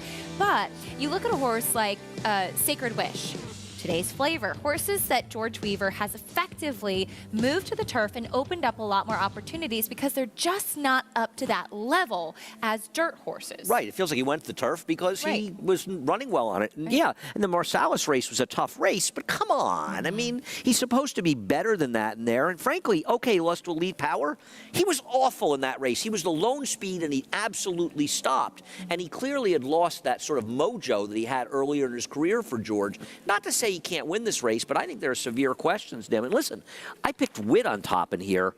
There's some severe questions with Witt, whether he can run at all anymore. Laid up for a long time, came back and absolutely stunk the joint up in the Bernard Baruch. But you go back to his Bayshore, and frankly, I don't think he embarrassed himself in the Woody Stevens behind Jack Christopher, who won by 10 lengths. But his Bayshore, his debut as a 3-year-old, I mean, he was amazing to come back and win. And at the time, the horse he beat, a horse for Karlovich named Highly Respected, looked like he was going to be a very good horse. He did. And the thing with Witt, too, he was very highly touted. He was one of those horses that had an open-length victory, first time out at Belmont. He won the Sanford, second behind Gunite in the Hopeful, who has turned out to be a very good sprinter. Grade 1 winner this summer at Saratoga as well. But the thing with Witt coming back in the Bernard Baruch, he was the favorite. He was coming off of the layoff, but he'd been the workmate of pretty much every top horse in the Pletcher barn. It seemed like every time you looked at one of the top horses, I believe he was working with Nest. He's a very good workhorse in the morning, and I think that fooled a lot of people going into that Bernard Baruch. Well, if he certainly should get some pace to run at today. I just don't know if he can really run. We start with Alexis S., who inherits the inside post with a scratch of Big Invasion. He did win at Delta Downs on a wet track back in February, coming off of a yielding turf That happens at Delta Downs. Stays at Delta Here's Downs. Allegan. I'm looking for something here. 12-1 for Ned Allard, coming in from Colonial. Occasion, I really like this one on the turf. His dirt form leaves a lot to be desired. Yes and yes went by. Here's Iamon. Yeah, another horse who just has one dirt start to no running. I believe it is said Amen. Thank you. 10-1 on Pirate Rick, still double-digit odds. I can't believe the price he is. Yeah, Bobby Flay owned that horse originally with Todd Pletcher. Oh, really? Pirate Rick cannot believe the price. He's a major player on the Today's Flavor. He's had some issues breaking also. Yeah, he's the horse to beat, but he's not an easy horse to trust at a short price. Then White Duke 9-2 He for can David run on Don. the dirt. You know, his 2-year-old form was good on the dirt, so don't totally throw him out. Talked about the Grade 3 Bayshore winner, Witt. There he is. If he can run back to some of the dirt form he had as a 3-year-old, he should absolutely get the right kind of setup. The question is, does he still have it? And Dancing Buck, he does have a win on a wet track. He does, but he's never run really a particularly fast figure. He just seems a little slow. And the other thing is he's a forwardly placed horse. And I think if you're trying to be sneaky in here, you probably don't want a forwardly placed horse with the presence of Pirate Rick in today's Flavor. 4 minutes of post here in this Belmont off the turf sprint. Breeders' Cup World Championships just 27 days away. Don't miss the best horses from all over the world as they descend on Santa Anita Park November 3rd and 4th to determine who will be crowned world champion. Limited tickets still available. Go to breederscup.com/tickets. to get your seats before it's too late. Maybe you can even get some good enough seats to sit next to Jonathan Kinchin, and we're going to check in with now. Look, I'll be there. I don't miss the Breeders' Cup. I've been to every Breeders' Cup since 2014. They're outstanding. 14 championship races. If you haven't ever been, it definitely is a racing bucket list type of event. Now, let's fast forward to this race. Look, to be clear, I liked today's flavor prior to coming off. Now, I think you like the horse even more in this situation. I understand there is some other speed in here, but this horse, today's flavor's got one way of going, and he has a trainer in George Weaver who will never take speed away as a weapon from his horses. He'll never say, "Oh, there's other speed in here, let's rate." He's gonna say, you know, let's let him run and let's see what happens. I think today's flavor will be out on the front end, and I think the condition of the racetrack, despite the individual, I think the condition of the racetrack plays to horses that can find themselves on the front end. I think the kickback is a little bit more intense for horses coming in from behind that on a sloppy racetrack. So for me, I'm ice cold. It was my best bet when we woke up this morning. It's my best bet now, Mags. I'm going with today's flavor. Hey, he is a good pick in hindsight, considering that he can certainly handle this type of going here. And two, the argument's made that today's flavor lost a little bit of his pizzazz over the summer. Well, now he's back at the track where he's done most of his winning too. So I don't know if there's anything to do with that, but hey, it's another feather in his cap. But I am interested in number 9, Thin White Duke. At the end of the day, oh God, Pirate Rick just took a big punch there. I'm going to take Pirate Rick, but kind of my backup would be Thin White Duke here. He looks sensational for Dave Donk, and he is full of energy, really bouncing on his toes. It feels like he's a horse that oftentimes will hit his best strides later on in the year. And it kind of shows in the way that he looks physically. And as Andy pointed out, he has some dirt for him. You have to search your way back for it, but there's enough there and enough pedigree to say that this wet track isn't going to hurt him too much. And I feel like you kind of want those lighter framed horses, which he is, on this racetrack today. Greg? Thin White Duke was a talented 2-year-old on the turf and dirt. I'm sorry. That was when he was trained by Phil Gleaves, I want to say. And I don't think he's been on the dirt for Dave Donk. If he was, it was early in his 3-year-old year. And as a 3-year-old, he just couldn't run at all. So he is a little interesting here. But the one thing is, even though he's run okay in the dirt, they were pretty slow races, as I remember, Acacia. Yes, that's true. And, you know, the cool thing about Thin White Duke, too, is that Phil Gleaves is also his breeder. He ran once on the main track when he moved to Dave Donk's barn, and he was beaten 15 lengths that day. But that said, back as a 2-year-old, as Maggie was alluding to, he did finish 3rd up at Finger Lakes on a wet track in the New York Breeders' Futurity, finished 3rd behind Barron on a wet track in the off-the-turf Paradise Creek. So he won the Aspirant on the dirt up at Finger Lakes. But he's a cool horse. He's gotten obviously very good on the turf recently, but we'll see if he can run back to some of those races. And do we have a sec, Greg? I was going to say that Steve Christ, who owns him, the connection with Phil Gleaves, kind of interesting, actually. Phil Gleaves and Dave Donk both work for Woody Stevens. Phil Gleaves is an exercise rider. Phil Gleaves is the exercise rider for Devil's Bag, who was one of the great sensations as a 2-year-old, really, of my lifetime. And Steve Chris was following Devil's Bag, writing for the New York Times, and following him as a 3-year-old. And that's how he got to be friends with Phil Gleaves, and that's the connection that ended up leading to the two of them having horses together. Very cool story. Well, right now, Thin White Duke for those two, 5-1 on the board. 8-5 favorite remains today's flavor as we get a look again at Witt. Just want to throw it out there that he is the half-brother to Yes and Yes, too, by the way. I just think it's cool that they Thin White Duke. It says, both horses from Phil. Yep. Witt, so, and look, I know we're running on the dirt, and he's graded stakes winner on the dirt, but two, you said he ran so bad last time out. Can you forgive it a little bit too, coming off the bench? I picked him. We both picked him. I mean, we're forgiving it, but all I'm saying is there has to be a reasonable question out there whether he can be competitive anymore. That's all I'm saying. We both like his chances, but He hadn't run in 8 months. He didn't corner well either. It was like he loomed up like he was going to make a big run, and then he just never did. Like I said, he was training well coming into that Bernard Baruch. And look, maybe he needed the race. That's usually not the case with Todd Pletcher. Maybe he did, though. And I just think that he could potentially get the right setup as far as the pace is concerned in here. Right. I mean, if you want a closer, I mean, to me, only the 9 and 10 are the closers that can win. The 6 and 7 are the speeds. Pirate Rick, who has come down, and Pirate Rick is still a pretty fair price at 5 to 1, frankly. I know you think so, Greg. Yeah, big price. I'll say that too. Alexis S, 46 to 1. Some of his best efforts have come on dirt, including his only try on an off track. He won at Delta Downs. Yeah, a lot softer competition. Just remember, Tom Amos wins a lot of races at Delta Downs. 8 to 5 favorite. Today's flavor, Javier Castellano and George Weaver. There's Witt for Pletcher, Bayshore winner. Back when he was a 3-year-old, off the turf for this Belmont Turf Sprint. Let's go to John Embrial. Number 11, Dancing Buck, moves in, and we're set for the start.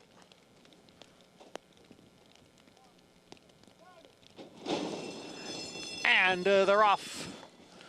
Alexis S from the rail, now being passed there by Today's Flavor. And on the outside, it is Dancing Buck. So Today's Flavor has the lead. Dancing Buck is running in second. Allegon and Thin White Duke, they're right together, third and fourth. Yes and Yes runs in fifth. Then the gray Pirate Rick in sixth. Then we come back to Witt, who's followed at the rail by Alexis S. And in between horses there is Amon. The quarter went in 22 and 1/5 seconds. Taking up there was number 2, Alexis S. The leader here is Today's Flavor, 3/4 of a length. Dancing Buck on the outside runs in second. Then it's Thin White Duke. Allegon down at the rail. A break of almost 3 lengths now. Back to Yes and Yes and Pirate Rick. Half mile, 45 and 2. They are in the stretch. And it is Today's Flavor who has the lead here with Thin White Duke now bearing down on the outside. It's Today's Flavor. Thin White Duke in second. Allegon is next in third. Witt with a late move. They're coming on for the finish. And it is Today's Flavor trying to hold off Thin White Duke. Today's Flavor has won it. Thin White Duke was second, and Witt rallied for third. Today's Flavor holding off Thin White Duke and Witt. We're making a late bid. He wins for the 7th time in 14 career starts. And he was able to dictate things on the front end. It seemed that nothing actually, there was no incident at the start, but Pirate Rick, the 6 was last early on, and the number 11, Dancing Buck, was kind of in a stalking position, so the pace did not materialize, Andy, as we had anticipated, meaning Today's Flavor was able to get comfortable in the front end. And look, he had the dirt credentials coming into this as well. Thin White Duke put in a big run, just couldn't get by. Right. I mean, he got it done. Congratulations to him. I don't understand what happened to Pirate Rick. I don't understand. He was last early. He is one of the fastest horses in racing, Pirate Rick. So how he wasn't forward in this race, I have no idea. We couldn't see if anything happened at the start. I'm going to take a look at another screen at the head-on. He did kind of jump up at the start and stumble a little bit, so he just didn't get out of the gate. Legitimate stumble, yeah. He had if we could trouble. show the head-on at the break. So the thing with Pirate Rick, too, is that if a horse is taken out of its comfort zone, they often don't run on after that. It looked like Witt was kind of spinning his wheels, but once he got into the clear, he actually ran on quite well, too. And then White Duke ran back to some of those good 2-year-old dirt races he had as well. It's hard to imagine that Witt wouldn't have been a lot closer, if not the win. So 6. He leaps up a little bit, but it's actually a couple strides after the wire. Right here, he gets his hind end completely knocked out from underneath him, and actually by your winner, Today's Flavor, who came over a little bit at the start. And then he kind of bolts out to the outside to get in the clear and tries to rush up. Pirate Rick was just totally up against it as a result. Right. He breaks cleanly, and this is very likely a different result, whether it's Thin White Duke or Witt. Well, I mean, how many things went right for Today's Flavor to get this victory? Comes off the turf. That happens with Pirate Rick.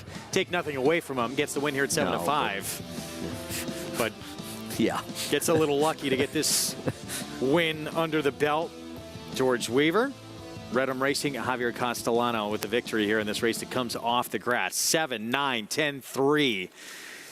7 to 5 favorite with a victory. Well, the price is for you when we come back, and we'll move on to the 7th to kick off the late pick 5. It's Today's Flavor with the victory, gate to wire.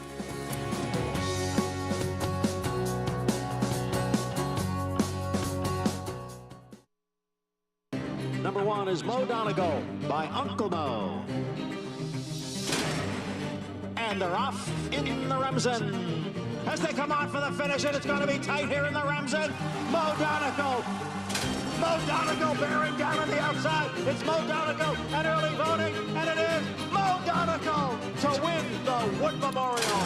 And it will be Mo Donegal to win the Test of the Champion, the Belmont Stakes. Reach for the unreachable. Race to new horizons. The artisan's quest for beauty burns in the heart of Japan, forging strength like no other, with love and honed to perfection. Noble, authentic, and only here. The legacy of strength.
Back with you on America's Day at the Races on FS2. It's brought to you in part by legendary Claiborne Farm. 100 years of doing the usual unusually well.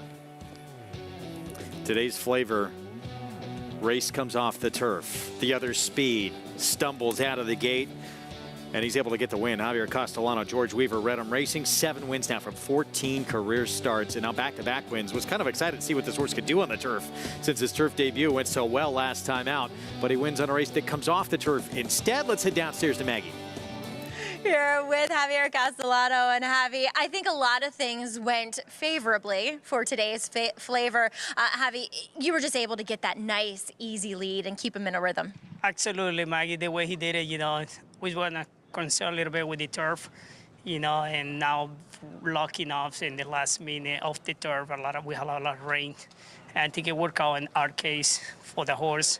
And basically he brought so well out of the gate. I tried to put in the lead and let him, he flash, he go with the flow. He liked the way the track he go for.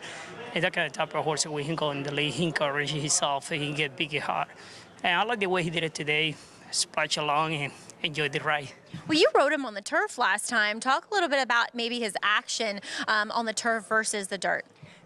It's amazing because he's a very flexible horse. He's very versatile, and at the same time, I rode the turf, but he was a little off the turf, and he finished really good. But now I rode the dirt, he dictated the pace in the lead, he wire to wire. He's a very flexible horse, very smart horse, so he can go either way.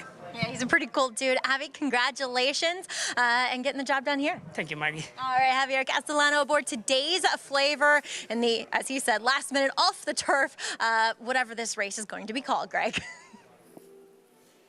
Belmont off the turf sprint we'll go with for now. Today's flavor wins this edition, and Javier takes advantage. $4.80 for the victory. Thin White Duke Witt made a late run, unable to get to this New York bred, who picks up, again, his 7th career victory. Speaking of Javier, he more than maybe anyone counting down to the Cup coming up. He's got a big mount ahead in the Classic with his Belmont Stakes Travers double winner, Arcangelo. We'll preview the Breeders' Cup Classic when we come back as we continue our coverage right after this.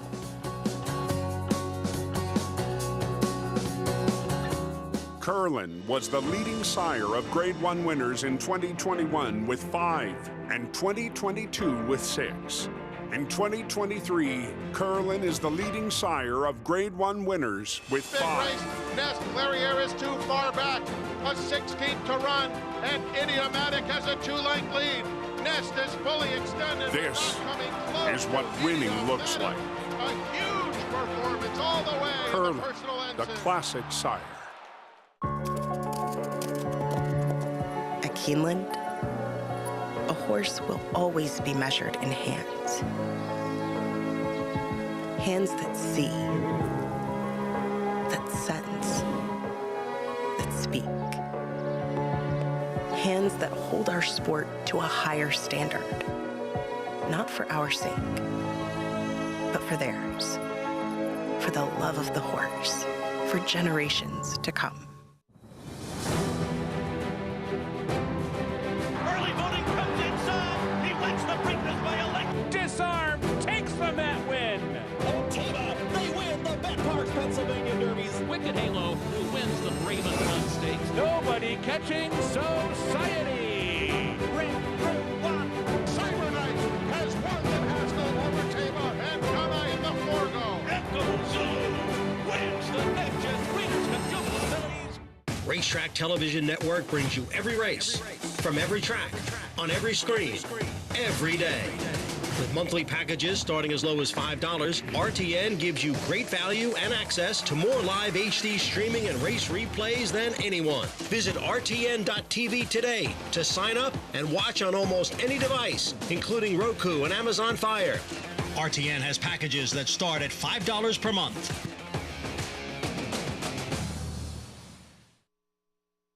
The world's premier breeding stock event, the November sale at Fasig-Tipton.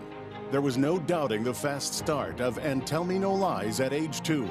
After breaking her maiden second time out for owner Peter Redekop and trainer Peter Miller, the filly embraced the spotlight with a win in the Grade 1 Del Mar debutante. And Tell Me No Lies finishing strongly. She followed that performance with a score in the Grade 2 Chandelier Stakes, going 2 turns, overcoming a stumble at the start. And Tell Me No Lies has won the Chandelier. Multiple graded stakes placed at 3, including on the turf in the Grade 2 San Clemente, and Tell Me No Lies has earned over $500,000 on the racetrack. A star from the brilliant but short-lived stud career of Hall of Famer Arrowgate. The filly's dam is a Grade 3 winner, and she hails from the family of Grade 1 winner Macho Again.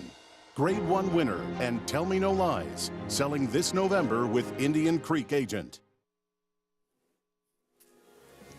We're back on America's Day of the Races on our FS2 coverage. Good to have you with us on a wet Saturday afternoon with more graded stakes action to come, including another win and you're in for the boys in the Champagne and that juvenile division. Greg Wolf, Acacia Clement, Andy Serling with you. We have Maggie Wolfadale, Jonathan Kinchin with us as well. And we talked about the countdown to the Cup. We are officially on the clock now. We're a month away from this race, and we've talked about how strong this 3-year-old division is, Acacia. In the Classic division, is this the year for a 3-year-old? I think it could be. And it all really kind of hinges on the likes of Waya Barrio, who's so impressive winning the Whitney. If he's able to repeat that race, he's the horse to beat going into the Breeders' Cup Classic. But you have such talented 3-year-olds who are really stepping forward at the right time. And with a horse like Arcangelo, there are no distance questions with him, Andy. Having won the Belmont, having won the Travers, and Jenna Antonucci training him up to the Breeders' Cup Classic just like she did to the Travers, we know he's going to handle the distance no problem. And he's turned out to be a very talented horse. And he's getting better with every start, so he can take a step forward and run a little bit faster if Waya Barrio comes back and runs close to his race in the Whitney, so he's far from out of it as well. And another thing about him is he's a very tractable horse. He can be forward if there's not a ton of speed, but he's also very comfortable rating. And the pace could be legitimate in this race. Obviously, you know that Arabian Night is going to be going in there. Saudi Crown goes, he's going to be forward in there as well. So there's potential for this pace, to be honest. Arcangelo not going to be compromised either way, much like Waya Barrio. How different could these two be? Arcangelo purchased for $35,000. Arabian Night, $2.3 million. With they swap now?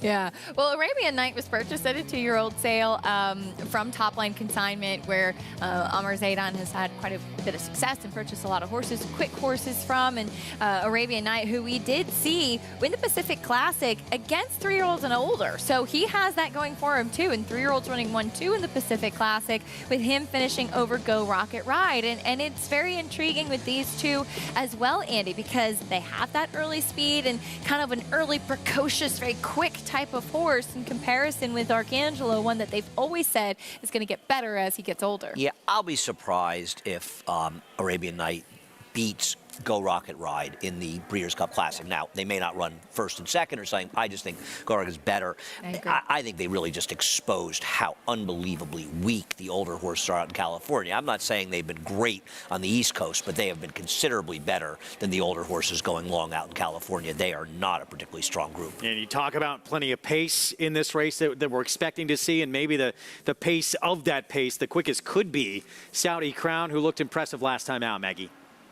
Yeah, I think that's why, so many of our opinions could be moot points when the draw comes out. And as Andy was saying, Arabian Night, he has to go. Saudi Crown has done his best running win forward. So I think a lot of it can play out as to who gets the more optimal post position. Now, Saudi Crown, he has run 3 consecutive triple-digit buyer figures. And while they might not have been all wins, he has certainly laid it all on the line. And watching him progress throughout this 3-year-old season, and maybe he hasn't been in the toughest fields like Arcangelo has, he has really honed his skills. At first, watching him back in May, I would have never thought he'd be able to stretch things out to 1 1/8 miles, around 2 turns, because he just seemed like such a free-wheeling, free-running horse. But he's learned to relax, he's learned to harness and stretch out that speed, which I appreciate.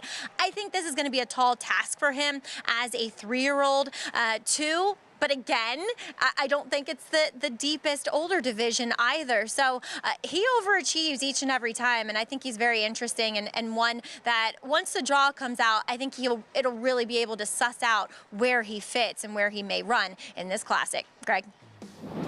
All right, Maggie, thank you. Take a look at 3-year-olds to win the Breeders' Cup Classic. Among that group, Arrogate, back in 2016, and a son of Arrogate will try and follow in Dad's footsteps with Arcangelo. That would be quite a triple to pull off. Belmont Travers Classic. What a year. It's interesting with Arcangelo. He has a gigantic pedigree. He has $1 million pedigree, yes, as they say, but because obviously physically there were some people were shied away from, but the connections to him went in for the 35,000 and it worked. And also at that point, starting out, Arrogate wasn't getting the most buzz as a sire, as was to be expected, and as was the case with him. They got better as the distances got longer and as they got older. He was not the favorite going into the Travers, where he was so impressive. And you just think about how it's so unfortunate that we lost him and how a lot of those horses have improved, and that could be a piece of the puzzle as well for Arcangelo. I agree. He's a loss. And, we talk about all these 3-year-olds, and there's so much talent in that division. And then, as you said, there's Waya Barrio. What is he going to do? Can he back up what he did in that Whitney with another big performance as we take a look at the older horses who will be in this category? Zandon winning the Woodward. Looks like he's going to move on.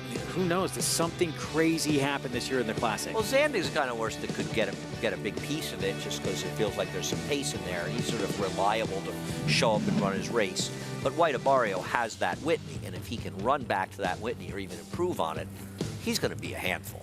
This was a horse that was kind of the biggest performance we'd seen from him since he won the Florida Derby as a 3-year-old, and was a little bit of a wise guy horse going into the Kentucky Derby. And then they cut him back in distance. He ran really well, just missing in the Cigar Mile, going a little bit shorter, which I actually thought a little bit less distance might be the case for him. And then he came back and he was so dominant in the Whitney after a bit of a trip in the Met Mile as well. He is, I think, kind of the leader of the pack as far as the older horses are concerned. Zandon was much second best to him, who came back to win that Woodward. Do you think he'll be favored, or do you think Arcangelo will be favored? I think Arcangelo might be. He's Really? got a big following. I don't have an answer. I would say Waya Barrio, but I'm not sure I'm right. Yeah, I don't know. It's a good question. 110 buyer speed figure in that performance, and then they had been thinking, and remember, this horse used to be with Safi Joseph, now with Rick Dutrow, gets that big win on his birthday, and best performance he's ever put forth. It was at 1 1/8 miles. We still need to know, can he get 1 1/4 miles? Bit of a question mark for him as well. Meanwhile, the horse he had beat came back and went out of that race. Jonathan, your thoughts on Zandon? Yeah, look, I've always been a fan of Zandon. I liked him leading up to the Kentucky Derby where he lost to Epicenter and Rich Strike. So you have to ask yourself the first question about the 1 1/4 miles for Zandon. There's been lots of conversation. You've seen lots of the decisions that Chad has made with Zandon to try to cut the horse back. Maybe it's the 1 1/8 miles. Let's try the one-turn mile. Let's try this. Let's try that. So that is a little bit of a concern. But the way that he finished last time in the Woodward, I thought that suggested he's a horse that might appreciate a little bit of added distance. So maybe through maturity and as he's grown up a little bit, he's kind of turned into a horse that will appreciate 1 1/4 miles. Now, I don't think he's the type of horse that's going to overcome any adversity and win the Breeders' Cup Classic, but he is the type of horse that if everything kind of falls into his lap, the pace is fast, so-and-so has a little bit of trouble, I do believe that Zandon could win the Breeders' Cup Classic. We'll continue to talk about this division. So many intriguing storylines, but that's obviously one of the big ones. This Classic with these 3-year-olds, is it the year for them again? Or will someone like Waya or a Zandon step up? World Championships, your chance still to get tickets, just 27 days away. Don't miss the best horses from all over the planet as they descend on Santa Anita Park, November 3rd and 4th. Head to breederscup.com/tickets. Are you and going? secure your seats before it's too late. I will be here. I will be there. You coming, Keisha? I am 50-50 to be going. Yes. I will be there. Not been to California in quite a while. Yeah. Last time I was there, I think I was with you, Greg. Santa Anita is an incredible racetrack. When we were on the TV shows. What race was it? When we were covering probably 15, we must have covered Was that something. California Chrome? It was, Wow. yeah. We Might have been. definitely saw him as a three-year-old in the prep. Wow. 7th coming up next, 6 furlongs of the main track. First allowance condition race. We'll have more on it coming up. Kenyatta Classic.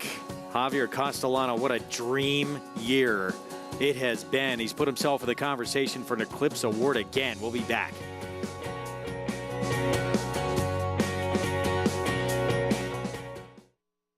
This proven son of Giants Causeway has sired 7 millionaires. With over 10% stakes performers, his recent top runners include Tarabi, placed in the Grade 1 Spinaway and Breeders' Cup Juvenile Fillies, Grade 2 winner Plum Ali, plus these standout performers.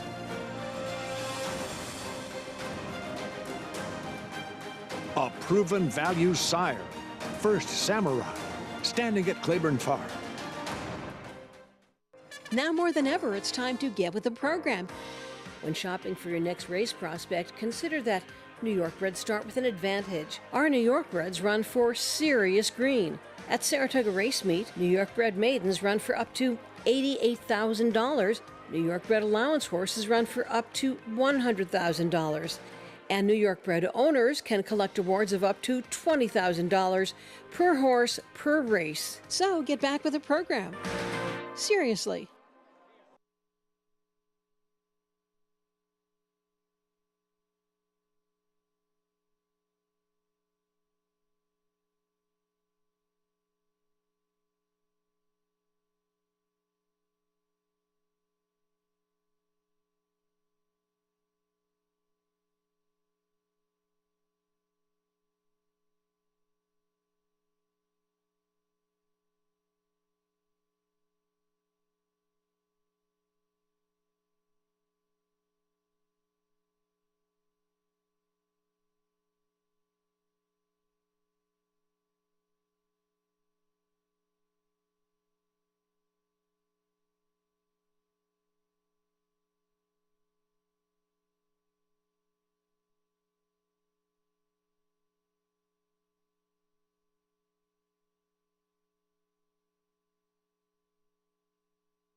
Back with you on our Saturday coverage, America's Day at the Races. It's brought to you in part by America's Best Racing. For the love of the race, visit americasbestracing.net. Today we're set for the 7th coming up. Late Pick 5 starts here on the Saturday card. And our post-parade begins with Security Code, A other than allowance at 6 furlongs. Very impressive winning last time despite blowing the brake and rushing up on the inside.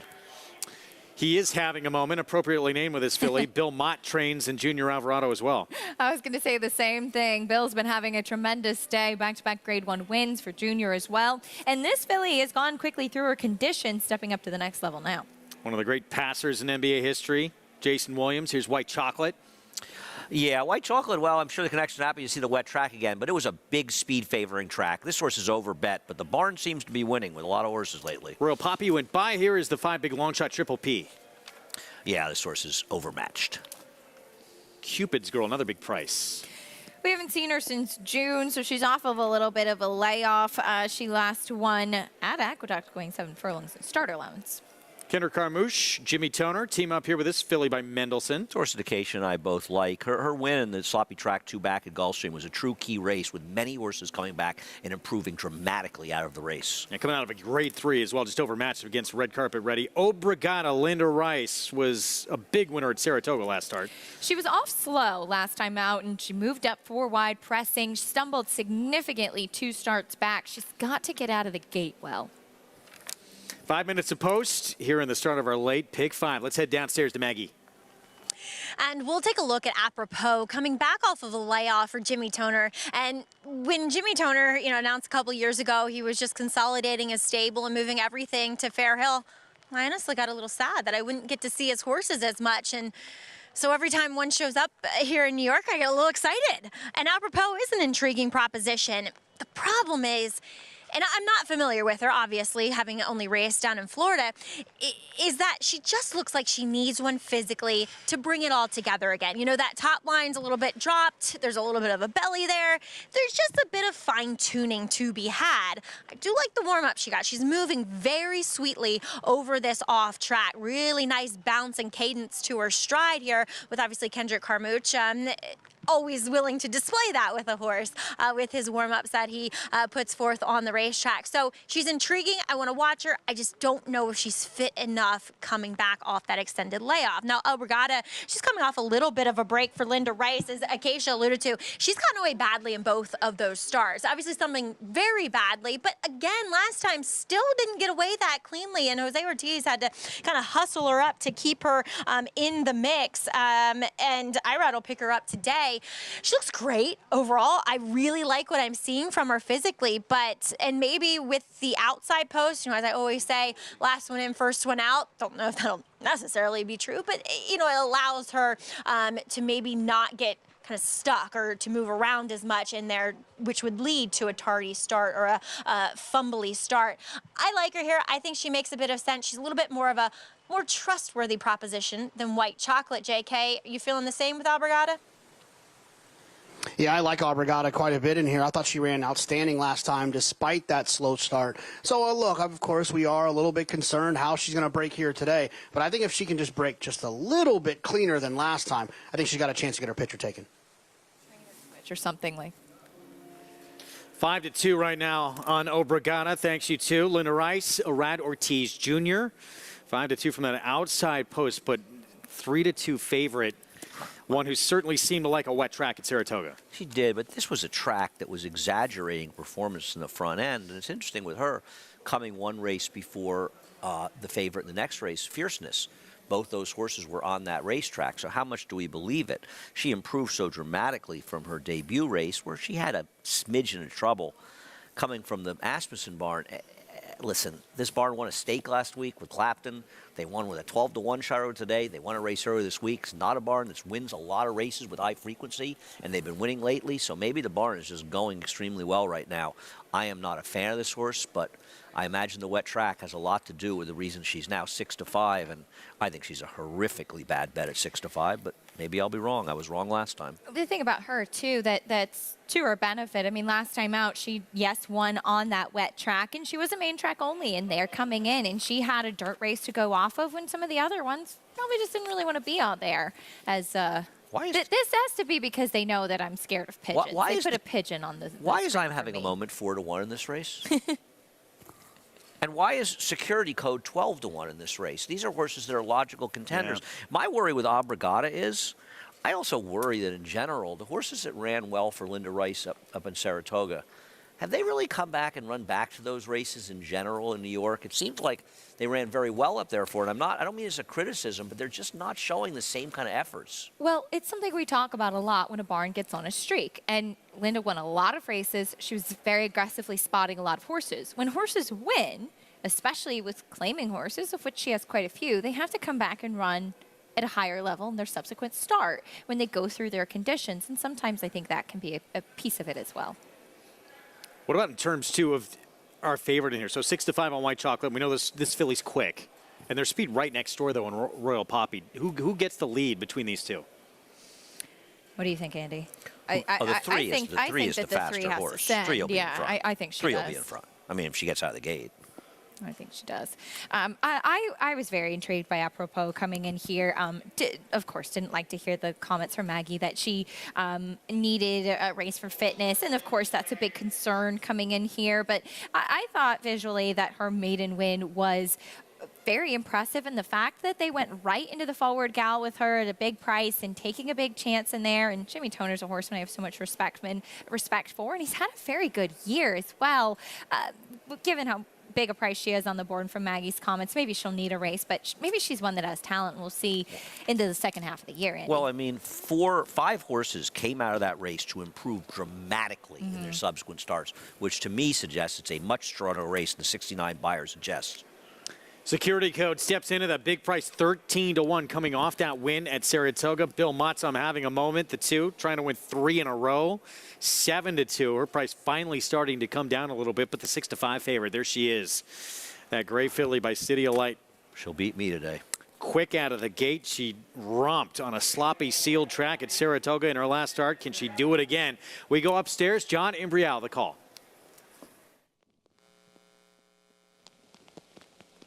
We are set for race 7.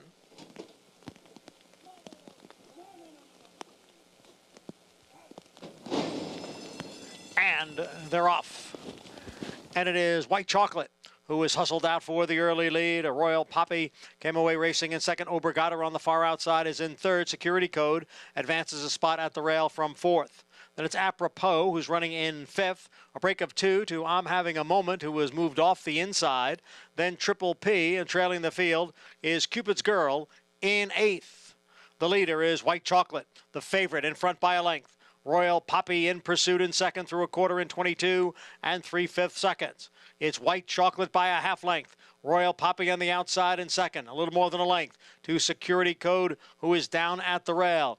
Obrigada on the far outside is I'm Having a Moment. Then Apropos, and they're at the top of the stretch now. And it's White Chocolate on the inside and Royal Poppy on the outside. The half went in 46 seconds. White Chocolate, Royal Poppy, the two of them are right together. I'm Having a Moment has moved into third as they pass the 8th pole. And here is Royal Poppy now to poke ahead in front. White Chocolate running in second. It is Royal Poppy on to victory here at 9-1. White Chocolate was second. Security Code came on for third. Royal Poppy sitting just off of White Chocolate early on and then takes off in the stretch to get the victory. Second win from 10 starts. Yeah, this horse really turned things around, and then you start to look through her past performances. Her last wet track try in May at Belmont, she was a distant second to Begin, who, of course, we've seen trying Graded Stakes Company recently. She's not necessarily a winning type, and she had to sit just behind White Chocolate today, Andy, but these two dominating up front. And give Dylan credit. He never let this horse get away from her. He didn't relax. He realized the horse he had to beat was in front of her, and he is the only horse, and Greg, you had talked about a little before the race, that she was the horse that could be forward in here, and she was. They knew the 2 wasn't going to show up today. Maggie's probably right about our horse, but you and I are going to come back and lose money again in Apropos in her next start, especially after what Maggie said. But I imagine that there's a jubilant Ray Handel heading to the winner's circle. 9-1 with Royal Poppy here, beating the 6-5 favorite. Upset to start off the late pick 5. And a filly by a former 2-year-old champ, Classic Empire, with a victory in the wet going here on this Saturday in South Ozone Park. We'll have the prices for you from the 7th when we return. When we come back, it is win and you're in for the Breeders' Cup Juvenile. Grade 1 Champagne, the boys' turn, and Todd Pletcher, his fierceness, looking to land one of the great trainers in this sport, a 7th victory in this race. Stick with us.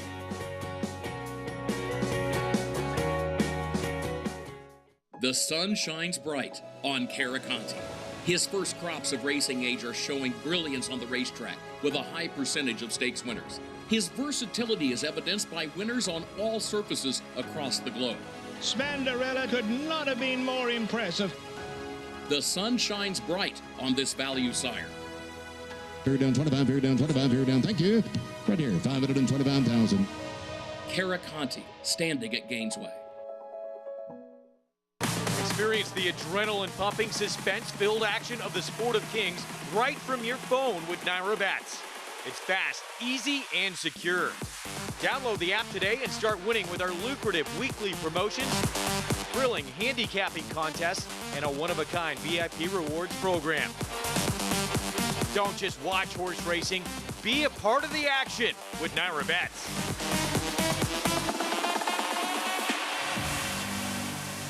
Introducing Venezuelan Hug, the tenacious, towering son of Constitution, now standing in New York. After breaking his maiden at Gulf Street, he dispatched Cityman and Allowance Company at Saratoga, going on to 6 wins in 10 starts, finishing with 3 straight stakes victories, including the Grade 3 Canadian Turf. Now a versatile sire, complementing any mare with size, looks, and athleticism that's been called the best-kept secret in New York. Venezuelan Hug, standing at Mill Creek Farm. Visit millcreeksaratoga.com to book your mare today. On a perfect day, there is no finer place in all of sports. Nerves, excitement, and anticipation. Than beautiful, truly stunning.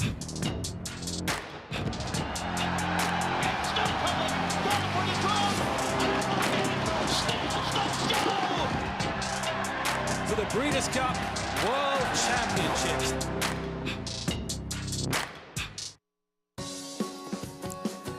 Thanks for sticking with us on our Saturday coverage from Belmont at the Big A. It's brought to you in part by Hillendale at Alapa. Wet conditions and Royal Poppy really taking to the surface today. Smiling Dylan Davis riding for Ray Handel here at a Delphi Racing Club. Wins at 9-1, 21.80 for the victory.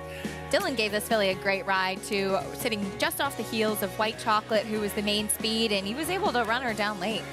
Yeah, no, she was very good today. She really ran well, and they were well ahead of the others. Speed was good in there. Is the track helping speed? I wonder a little bit. I wonder if it's been more the situation of the way the race will run. On the other hand, we did get some more rain, and maybe it is helping forward horses. Let's go down to Maggie.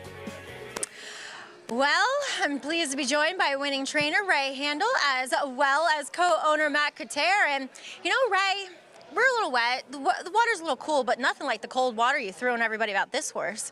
Yeah, I think I ticked off a lot of people with their picks, but... Including me, who I asked you yesterday if you liked her. Yeah, I know. I was like, no, skip that one. Sunday we like our horse, but oh my gosh, yeah, horses will make you a fool sometimes.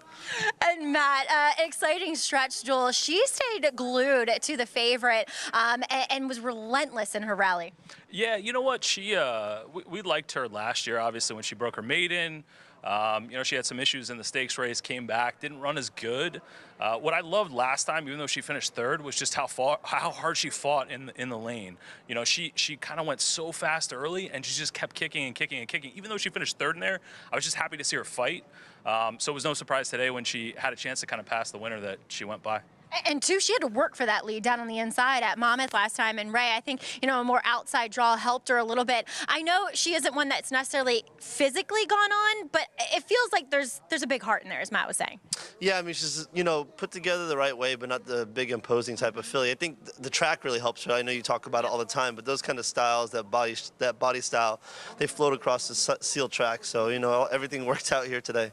Well, guys, congratulations. Nice win on, albeit a wet Saturday, but still a big one. It was worth getting wet, Ray, right?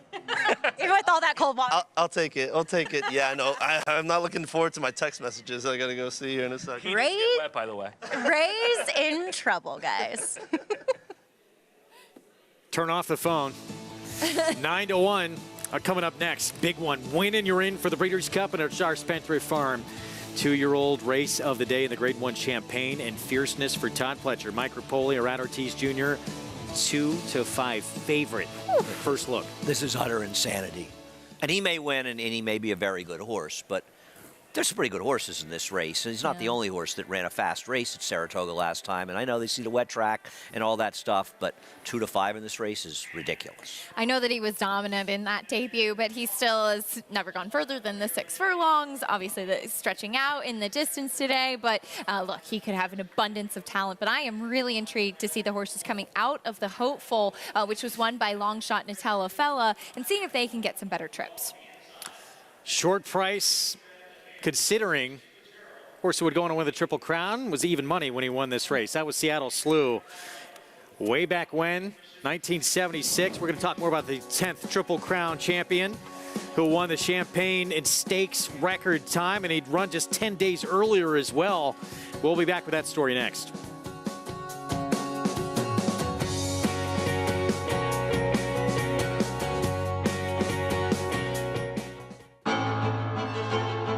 Jockey's Warrior quickly in front here by 2 lengths. Here comes Jockey's Warrior up the inside to take over the lead from Life is Good. Jockey's Warrior remains undefeated here at Saratoga, and he wins an unprecedented Grade 1 Stakes at the Spa for the 3rd straight season.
Back with you on America's Day of the Races on our FS2 coverage, getting set for the Win and You're In Grade 1 Champagne.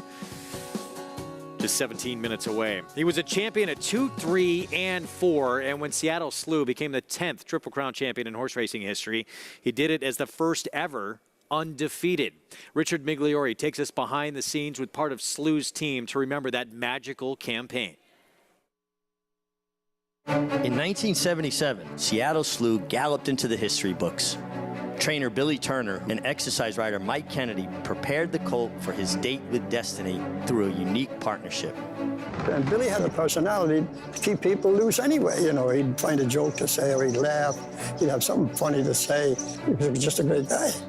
But the kind of a horseman he was, he'd come in the morning and he'd go to each stall and he'd bring the horse up to the front and he'd slap him on the neck. Hey, bud, you know, and he'd talk to him. Then he'd go to the next one and he'd check the feed pit and see how they ate up the night before. And then later on, I might say, Billy, you want to get so-and-so? No, Mike, we'll give him a day off today. If I was the horse, he knew that it wasn't quite right. The first time we decided to breeze a slew, we put him with an older filly and who had won allowance races just to get him started. But when we broke off at the 3/8 pole, he just took off. He had his mouth wide open. I couldn't get a pull out of him. You could have thrown a baby in there, you know, wide open. I had to get to the 5/8 pole before I could pull him up. And his legs going everywhere. He didn't know where he was going. And this is how good a horseman Billy is. When he saw that, he said to me, Jesus, Mike, he said, we got something special here, he said. We never put him with another horse again. He never breezed with another horse. Seattle Slew in front by 8 lengths. Seattle Slew going easily. After being crowned 2-year-old champion, Seattle Slew returned as a sophomore to collect Grade 1 victories in the Flamingo Stakes, the Wood Memorial, and the first 2 jewels of the Triple Crown. It's going to be Seattle Slew, and he's going along easily. Coming on to the finish. Seattle Slew in front by 2 lengths. Still undefeated as the Belmont Stakes approached, Seattle Slew's team suddenly faced an unexpected obstacle. I was a mutual clerk in the afternoon. And when we came back from Pimlico after the Preakness, there was a strike on. The mutual clerks were on strike. So they wouldn't let me pass the picket line. So this went on for a few days, and they had trouble with Slew because he was running off with everybody. Nobody could hold him. And they figured they weren't going to win a Belmont like that. So Mickey Taylor called Billy and said, I don't care how you do it. You got to get Kennedy in here and get on this horse, or we're not going to win the Belmont. So I ended up going to Sally Bailey's house, whose her house backed up to the training track. And I came through her house, and she had a gate on the backyard. I went through the gate, and Billy was waiting for me there, and I got in the trunk of his car so nobody would see me. With all the pieces now in place, Seattle Slew and his team were ready to face 8 rivals in the test of the champion before an on-track crowd of more than 70,000. And they're off. All the lead on the inside now. Seattle Slew goes for the lead. Nobody questioned would he get the 1.5 miles around the barn, because I think Billy was so convinced that he would get it anyway, you know. He had faith in the horse, and he just knew his horse. And it's still Seattle Slew, and he's opened it out to 4.5. Then Run Dusty Run and Sanhedrin. With champion 3-year-old and Horse of the Year honors secured, Seattle Slew suffered his first career defeat in the Swap Stakes at Hollywood Park. A disagreement occurred between Turner and Seattle Slew's owners, which resulted in the horse being transferred to trainer Doug Peterson. Following his 4-year-old campaign, he was named champion older horse, but lost the Horse of the Year balloting to 1978 Triple Crown winner Affirmed, who he defeated in the Marlboro Cup. Seattle Slew retired with 14 wins from 17 races. He entered the Hall of Fame in 1981 and enjoyed a long career as one of the sport's premier stallions, living to the venerable age of 28. His passing was 25 years to the day of his Kentucky Derby win, which kicked off a magical Triple Crown run that put him and Billy Turner in the history books. Really nice work on that story from Mig, and a horse who was brought along initially fairly slowly. They thought he had weak knees. They held up over a pretty incredible campaign, one of the greats of all time. He was truly one of the greats of all time, and it really showed as a 4-year-old as well. I actually was here when he won the Wood Memorial, and it was my first Belmont Stakes that I went to when he won there. He was showcased at Aqueduct for his final career start after that incredible performance where he lost Jocko Gold Cup, but in a lot of ways one of the greatest performances I've ever seen in a race, and many people would agree. And then they brought him to Aqueduct, ran him the Stuyvesant, I think it was. He won by 10 lengths. It was just a sort of showcase, a great horse. Really cool. And one of the things I think is incredible, too, and Richie touched on it in that piece, was the legacy that he left as a sire after that, too. Remember, I had the Seattle Seattle Slew Briar figurine when I was a kid growing up, and it had the garland of roses on it and everything. It was always one of my favorite ones. But the legacy that he left, not only on the racetrack, but in the breeding shed as well, is just incredible. Was Slew Mania as big as you've ever seen? You know, I don't think it was the same. I mean, racing was more popular. You had big crowds then. It wasn't the same. Not like California Chrome. He had one of the great fan bases you ever saw. But he was such a popular horse. You know, he almost died early in his 4-year-old year. He ran, I think, a race at Hialeah. He got sick. He came back at Saratoga, won the slop. He won a 7-furlong allowance race. Went to the Meadowlands. Dr. Patches beat him. Dr. Patches was a very, very good horse. And that's when Cordero rode Dr. Patches, and they took Cruguet off, and they put Cordero on, wired the field in the Marlboro, wired Exceller in the Woodward, and then he got caught in that crazy pace with Exceller. Was very fortunate to beat him in Jockey Club. This year's edition, Grade 1 Champagne, winning you're in for the Breeders' Cup Juvenile, and there is a horse who is being bet like he's the next Seattle Slew. Fierceness 1-5 on the board right now. What's at stake in this race? Automatic entry, as mentioned, into the Juvenile. $60,000 in entry fees paid. $10,000 award to the nominator and travel fees as well for horses stabled outside of California. A look at the track, and when Fierceness debuted, it was a muddy sealed surface at Saratoga. Those to pull off that Champagne Breeders' Cup Juvenile double. Shanghai Bobby the last to do it back in 2012. Pretty crazy how many Frizette winners have gone on to win the Breeders' Cup versus looking at the Champagne. And this will be the second consecutive year we'll run the Champagne on a wet track. Certainly some other horses, given how much rain we had in Saratoga, have experience with that. And Fierceness was so dominant in that maiden score. And we'll get a chance to see just how good he really is stepping up today. Well, let's just mention something. We talked in the last race about the horse who finished second. And she ran fine today. I'm not knocking her, but I think her performance was exaggerated by the wet track. The last race, the 3 White Chocolate. Oh, White I think her Chocolate, yes. performance on the exact same day as Fierceness was exaggerated by being loose on the front end. And she did not run back to, I don't think, to the 84 buyer she ran that day. Maybe she did. And I wonder a little bit if his performance was exaggerated a little bit too. Is he the horse to beat? I guess. Is he a bettable horse at 1-4? No, he's a bookable horse at 1-4. One of the potential future superstars of the sport. Will he continue on? Fierceness. Let's head downstairs to Maggie. That is the question, Greg. But at least we know he, of this group, is the one who handles that wet going. Obviously, a little bit of a wetter track than what he won his debut on. But he also has that physical makeup of a horse that is going to at least handle it. You know, he's a little bit smaller, a little bit slighter than many of his foes in here. So they tend to skip over that surface. Look, for being a smaller, he's not small by any means, but he's just a little bit smaller than some of the others. Like I said, he does have quite an imposing and lengthy stride to him, but acting much the same prior to this race as he did that debut, just laid back and classy acting. So I agree with Andy. He's not a viable option, at least for me, at that price, but I definitely don't see anything getting in the way of him performing well today. As we'll move on to the 2 that come out of the Grade 1 hopeful, I'm a big Timberlake fan. Yes, of Justin. I like Justin Timberlake, but I might be a bigger fan of the horse. He's just everything I love about a horse. Big, burly, just has that real intelligent look to him as well. Now, the track concerns me a little bit for him, because he is a bigger, heavier type of runner. But I think the blinkers coming off is a good thing. He kind of got away a little bit slowly in that hopeful and then rushed up into a pace that was already quick. And yes, he found the seam, but when you do that early on in a race, it's very, very hard to be able to have anything left in the tank to finish with. And I do think he's a horse that likes a challenge, likes to be in a bit of a fight. So I'm sure that kind of spurred him on a little bit more, but maybe with the blinkers off, he's a little bit more tractable for his rider, Florent Giroux. As the one who really got stopped in the lane, though, was number 7 in here, Gold Sweep. Now, I know he's kind of, at least when you look at his performances, look at his figures, it looks like he's gone down the ladder. But he's had excuses in both of those graded stakes. And I loved his appearance prior to the Hopeful. I thought he looked fantastic. And today it's much the same, as he does apply a pair of shortcut cheater blinkers for the first time. Now, does that elicit more speed from him? I'm not sure. He's still very laid back, same disposition that I've seen from him each and every time. So we'll see what he does, though. Again, I think a horse that has ability that I'm not yet ready to give up on. As we'll also take a look at number 4, General Partner. Now, when pedigree is concerned, is looked at here, he certainly has a pedigree to say that this wet track should be to his liking. Continues to get fitter, continues to tuck up.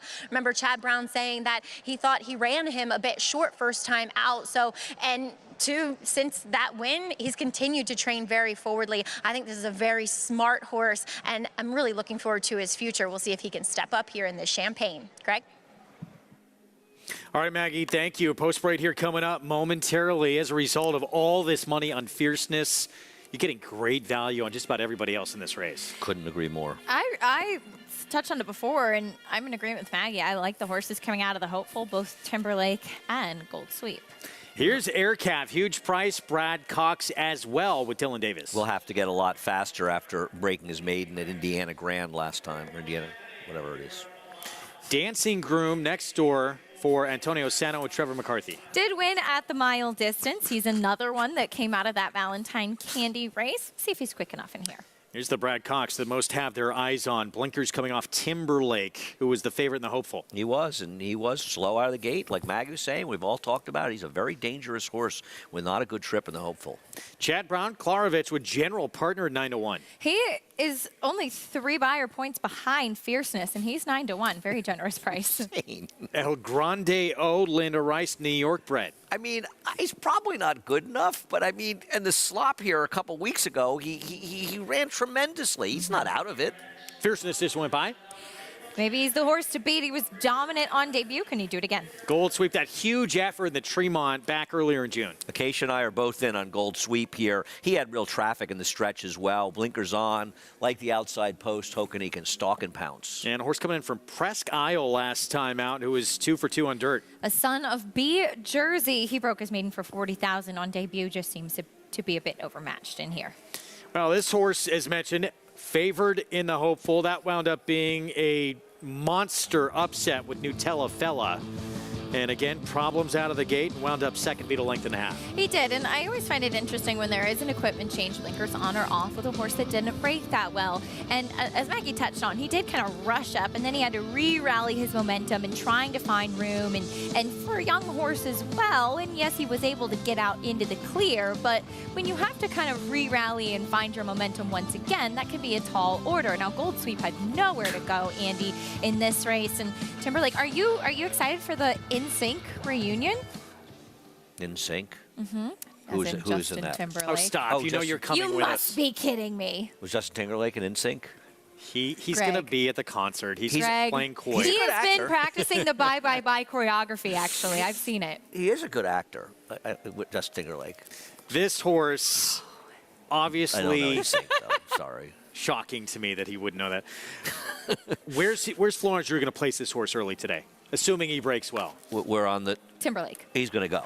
He's got to go. I mean, I think he's going to go, and I think May's going to go, and I think Kendrick's going to go. Now, Fierceness may be faster than them, and we'll see how forward they are. But, I mean, one thing about Florent Giroux, he's a very, very good speed rider. Now, I don't know if these horses are as fast as Fierceness, but I don't think he's going to outrun them that easily. Because among the 3, 4, and 5, perhaps one of them at least go with them. How close they want to get, I don't know. They have the Fierceness has a benefit of breaking outside of those speeds, which help him. We'll see. We'll see if one of them goes, which they do. I mean, Manny was aggressive last time with General Partner.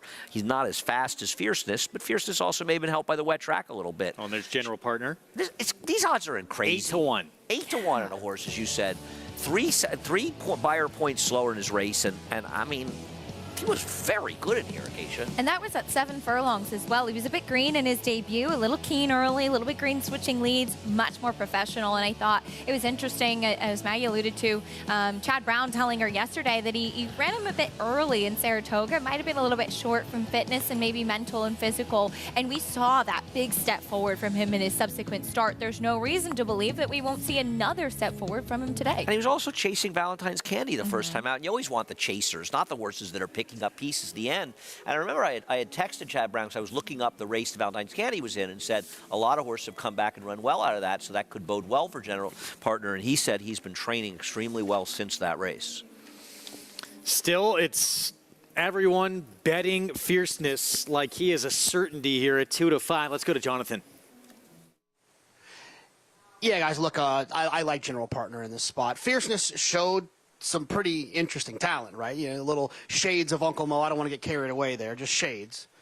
A very small shade of Uncle Mo. It's probably just the silks, the trainer is all the same thing, and winning for fun. But I like General Partner quite a bit in here. I think that this horse has run well. He's battle tested. I thought he ran well on debut. Probably was a short horse. He came back and ran well again. Look, I'm a huge fan of Timberlake.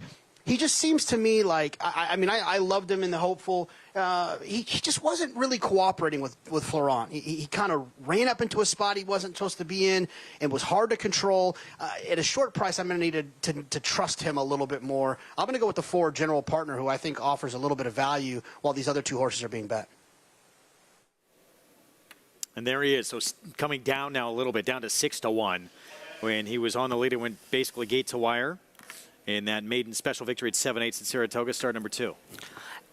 The reality is, if you aren't afraid of betting against horses like Fierceness, you're going to get a decent price on whomever you like in this race, because these odds don't make sense. Fierceness may win this race. None of us are saying he can. I picked him second. I think you picked him third, Acacia. And none of us are saying he's not one of the major players in this race, but he is no means a 2-5 shot. There's just too many unknowns. There absolutely are, with 2-year-olds, with horses stretching out, and maybe with some horses that had some trips, as we discussed coming out of the Hopeful. I do like some others in here, but, you know, I have a feeling that we're going to see some nice performances today. Yeah, let's go back to Maggie. I just want to talk about warm-ups in general. As we saw Timberlake taken away from the pony, he just kind of loped around there, a little bit more quiet than what we saw up in Saratoga, whereas General Partner, he really jumped into the bit for Manny Franco and got fairly aggressive as well, but not too much. So all good. Fierceness, calm, really laid back. You know, it's kind of interesting to watch him, because for a horse that does have that speed that you would think he's going to display again, he's incredibly quiet out on the racetrack and in the preliminary. So we'll see what he does here. I agree, the price is too short, but maybe we will see something special, Greg. 1-2 favoritism based off one start against maidens. I bet distance. I bet Maggie would do the bye-bye-bye choreography with me, by the way, if Timberlake wins. All right, we'll count on that. You guys need help. Going to hold you to it if that happens. Grade 1 Champagne. Win and you're in for the Breeders' Cup Juvenile, and Fierceness with a big performance may well head on to the Breeders' Cup as your favorite. We'll see what happens here. First things first. Let's go upstairs. John Imbrial with the call. These 2-year-olds are going 1 mile. Sweet Sadie J goes in. We are set for the start.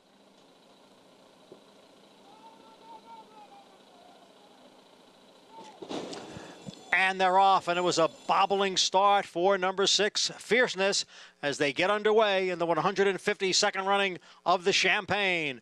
General Partner, Sweet Sadie J, and El Grande O in between those 2. So it's 3 of them across the track for the lead.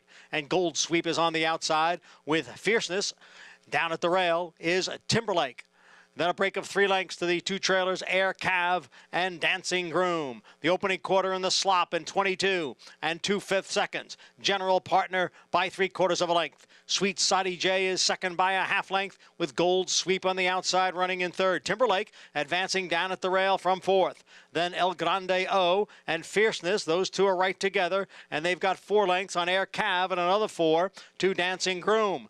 The opening half, 45 and 2/5 seconds. second. So they're moving right along here in the Champagne with General Partner the leader. Now Fierceness makes his move on the outside of Gold Sweep. And down at the rail is Timberlake, who's coming on. And then El Grandeo. Sweet Side EJ drops out of it. And they're moving for the quarter pole with General Partner challenged now by Timberlake on the outside. Fierceness is third. 3/4 in 1, 10 and 2. It is General Partner and Timberlake. Timberlake on the outside. General Partner continues to battle on as they hit the furlong marker. And it is Timberlake in front.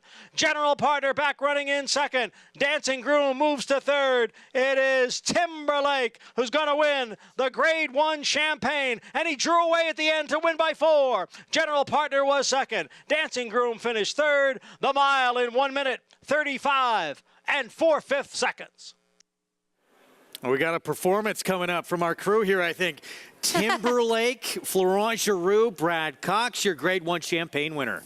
You could see as he loomed up on the outside. And first of all, hats off to Manny Franco, who was aggressive with General Partner after Fierceness didn't break that well. Fierceness was acting up in the gate. He was 4 wide throughout, and it looked like when he was going to loom up, but Timberlake was just traveling so much better, Andy, on the outside, and he was best in here. Couldn't have got a better trip, couldn't have got a better ride. Congrats to the Connection, a horse that a lot of people talked about, how unlucky he was in the Hopeful, and he proved it today. General Partner ran extremely well in second. Manny saw what happened at the start with the favorite, and he was aggressive after there. He ran well, but the winner was much the best in this race. 1.69 seconds faster, a good 10 lengths than the fillies ran earlier today, but not surprising. These are very good horses. You're looking at me funny. I thought it was more. Oh, it was 137.59, I believe. So out of the gate here in that little stumble from Fierceness. He actually kind of leapt up into the air a little bit before they popped the gate open. He was kind of tossing his head around a little bit. The number 6 Fierceness, and he leapt up into the air, and then actually right there, Gold Sweep kind of leaned into him a bit as well, and. That was at that point when General Partner and Manny Franco said, okay, I'll go. Yep. And that was the right thing to do. Well, I remember after last time when he ran, I talked to Manny after the race, and he said to me, I was always going with this horse. I was never, I was never letting anybody get in front of him. He ran well today, but he was no match for Timberlake, who was just too much horse. And I'm sorry. And listen, Fierceness was a little unlucky, but he should never have been that price. And it kind of backs up Timberlake's favoritism in the Hopeful as well, and coming back off the trip that we discussed, and that kind of validates that he really is the goods. Well, that's the race you wanted forward horses. The winner was a fortunate winner. Take nothing away from him, but he took advantage of a very fast pace. This is the horse that ran the best race that day. Big performance from Timberlake on this wet surface. 2 wins now in the last 3 starts. After disappointing as the favorite, the Hopeful, with a compromise beginning, bounces right back with a Grade 1 Champagne win. Win and you're in, and punches his ticket to the Breeders' Cup Juvenile at Santa Anita. We'll be back with prices next.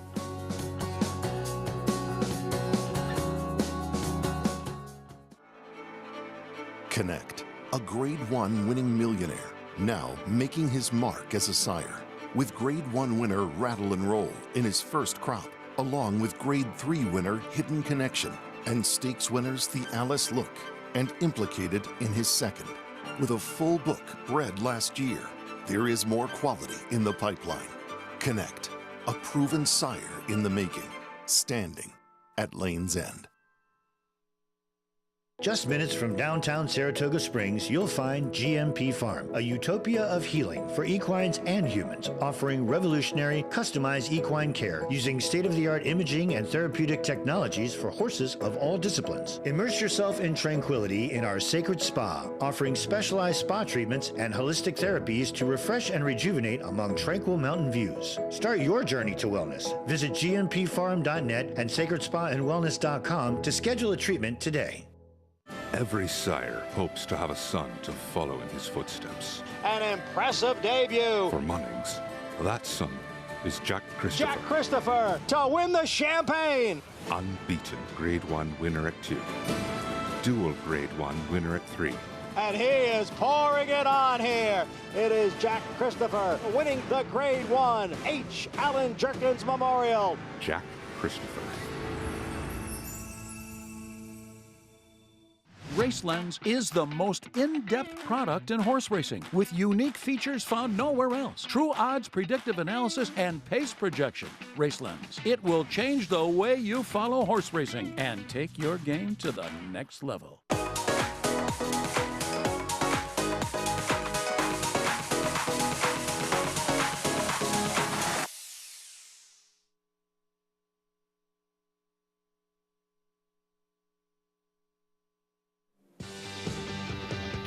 Back at America's Day of the Races, and Timberlake says, "Cry me a river" to the rest of this field in the wet going here with this great one, Champagne win. And it's on to the Breeders' Cup Juvenile. That was good. I'm leaving. Well done. I'm That leaving. was good. That was good. Enough of you guys. This is a good horse. I was singing some NSYNC for Andy during the You know, and I may say something else about this horse. The fact that he showed such an ability to rate as comfortably as he did inside of horses. So we talk about kickback a lot on the show, taking some kickback, obviously not an issue at all. This bodes extremely well for him heading the Breeders' Cup because he can be forward, he can rate. This is a good horse. He's a serious horse for sure. Kind of cool too. He's actually bred by St. Elias, Finny Viola. They sold him as a yearling at Keeneland, and the Sienna Windstar Farm Partnership picking him up, and he's a horse that showed a lot of ability over at Ellis, and he really backed it up today, I think. And to be fair to Fierceness, he'll fight another day. You know, he didn't get a chance to show what he's really made of in here. He just shouldn't have been that short a price, and I think a lot of it was not just his race. Timberlake's a good horse. General Partner's a good horse. These are good horses that ran 1-2 in this race. These could be two of the major players heading out to the Breeders' Cup. Absolutely. We'll see what happens, obviously, with Locked at Keeneland today, Another because we Pletcher still who, haven't ran seen an him even right. better for buyer Clips. figure than Fierceness did. Right. I mean, with a big performance today to back up that maiden win, he could be the favorite in the Breeders' Cup. I know Prince of Monaco will take a lot of money, but his last race wasn't that good, and he was supposed to run the American Pharoah and did not. Timberlake on to Santa Anita with that performance, winning you're in for this with this Champagne victory, and yeah, it's showing a new dimension, doing it. I think one of the probably the things that the connection is going to take away from this and be most positive about. And they took the blinkers off today after he was kind of rushing up last time after the poor break. He still didn't break quick today by any means, but he was able to relax really nicely on the rail under Florent Giroux, which is something that you want to see. Andy, so often we see impressive two-year-old maiden scores when they go out to the front and they just run away from the field. When they're able to come from off of it and show a little tenacity like he did, that's what you like. No, this is, you know, he had a good trip in here, but he absolutely. showed that he's tractable. He showed in the hopeful that he can run well, winning or whether he won or not, without getting a great trip. This is a horse who's going in the Breeders' Cup in every way the way you would want to be heading into that race. Florent Giroux aboard for the win. He's with Maggie downstairs. Oh, Timberlake, making my dreams come true. No, I'm kidding. Flo, talk a little bit about last time in the hopeful and today. Still didn't break well, but he was just more kind in your hands. Yeah, definitely. You know, we learned something about him last time. You know, just the blinkers made him a little bit too aggressive. We got away pretty easily at Ellis Park just because it was a softer field and he was drawn on the outside. But with the blinkers last time in the hopeful and draw in the middle of the park, he was just very aggressive with me and took all I can get, you know, to set him down. I had a tough time.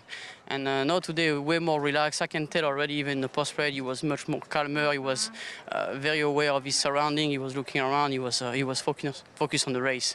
And not surprised at all about the outcome. It's a horse we always liked. And if you've seen his walk at Saratoga over the summer, it was just unbelievable. So no surprise and just very happy, you know, what the team did with him, because he's not very easy horse to handle.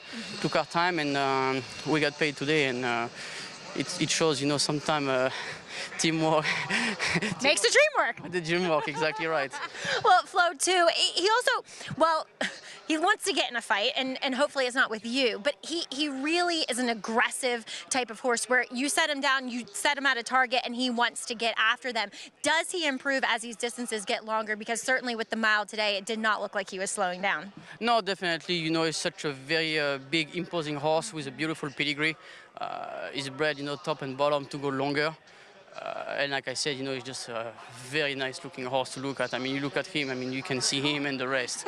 And no, we always had high hope on him, and we're glad today he was able to win a grade one, especially as a 2-year-old. and hopefully go on to the Breeders' Cup now. Yeah, you should feel pretty confident heading out west. Congratulations. Thank you, Maggie. All right, Timberlake running to those looks and just really nice horse. Greg? Very nice horse indeed. You got to think of at least one of the top 3 choices probably going into that Breeders' Cup Juvenile. I would think so, and I'm sure they have big dreams with this one, and even if he wins the Breeders' Cup and they go on to the Kentucky Derby, they'll be singing "It's Gonna Be Men." Yes, they will. I'm not going to let you off the hook, by the way. That's still coming up from Acacia. We'll be back off the turf. Jockey Club Derby Invitational, and there's a couple moving surfaces that look like standouts. We'll have that for you next. A Grade 1 winner of nearly $2 million, Silver State hails from the sire line of legendary Claiborne stallion Danzig. And his second dam is full sister to Kentucky Derby winner Monarchos. After winning the Oaklawn Handicap, Silver State defeated Knicks Go in the Grade 1 Metropolitan Handicap. Now his first foals have arrived. Grade 1 winner Silver State, standing at Claiborne Farm. Adelphi Racing Club offering a truly personal thoroughbred ownership experience. Again, I'd have to point towards the success, which has been great, but also the communication and having firsthand access to all levels, the trainer, the barn, get to go see your horses. It's been great. We're not just a syndicate, and our members aren't just investors, we are partners. Contact us online to get a taste of the Adelphi difference.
We are also very grateful to be celebrating with you here today and into the future as we continue to expand our services to the backstretch families.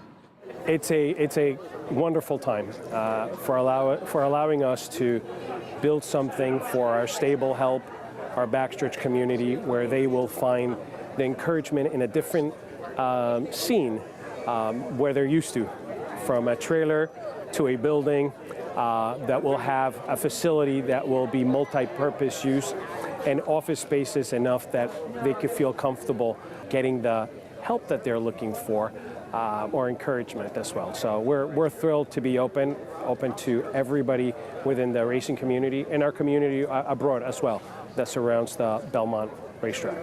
People on the backstretch, they work hard, tirelessly, and often thanklessly, and it's just so important that they have a place that they can call home, a place they can come to. Today is a special day because the Racetrack Chaplaincy is able to open up its doors to be able to serve this community, to keep it healthy, to encourage them, to provide services to them. And thanks to Naira and all of the organizations that have been there for us, we're able to say welcome home to all the racetrack workers and all the people in the backstretch and their families.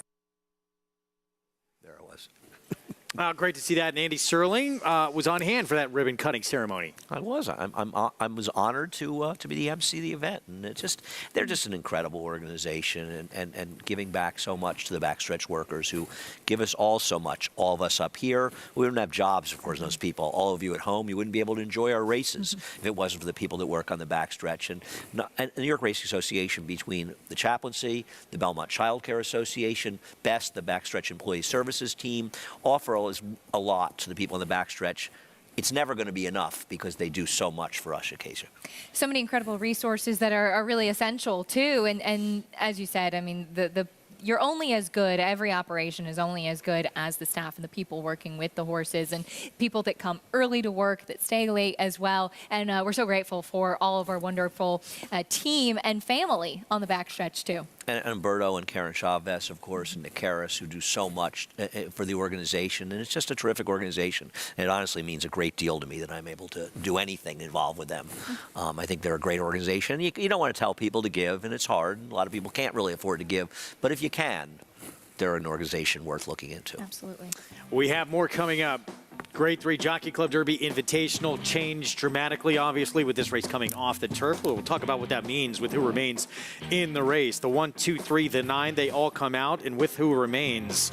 Todd Pletcher with Classic Catch and Lost Ark, the 6 and the 8, looks like he has a huge chance to win this race. Yeah, and they're also betting his other horse, Fearless Soldier, who I guess is City of Light, Anglophile and English Channel. You and I were talking about it. He's one of the bigger prices. I think the horse that's getting ignored looking at doubles was Data Man, who's the biggest price in doubles. And I mean, he ran okay in a wet track. To me, it's the 5, 6, and 8. The other two, wish them luck. But it's just disappointing. This feels like just the last straw with the weather. You know, we're looking for this race. This race came up such a good field, and obviously the weather just won't allow it to be run. It's been so tough if you have a turf horse in New York and really up and down the East Coast with the weather, and obviously there's nothing we can do about it with Mother Nature, and safety is paramount, but of course a disappointing and frustrating situation for the horses that we were hoping to see today. And we tried to stay on. It's not I know. like, we ran the first two, but the rain, we just got hit again, but whatever.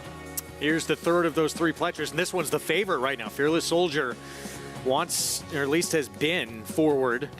Will get on dirt for the first time. Only have those same tactics. So Rad Ortiz Jr. will ride. We'll be back right after this.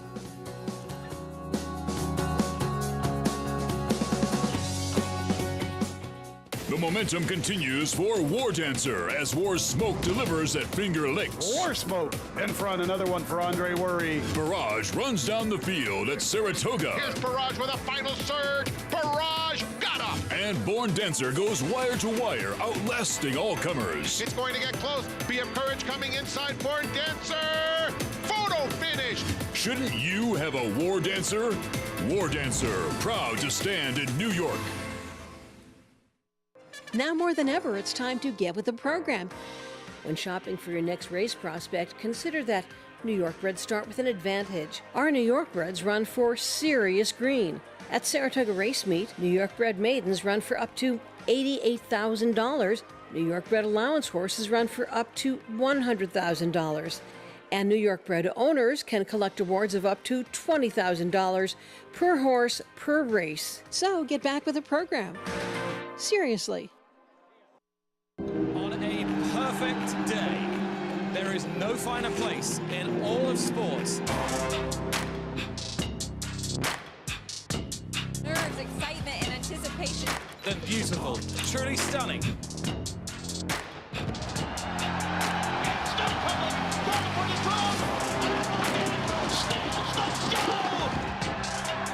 For the Breeders' Cup World Championships. Racetrack Television Network brings you every race, from every track, on every screen, every day.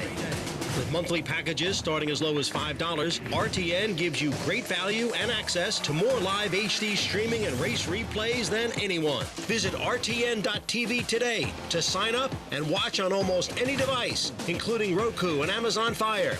RTN has packages that start at $5 per month.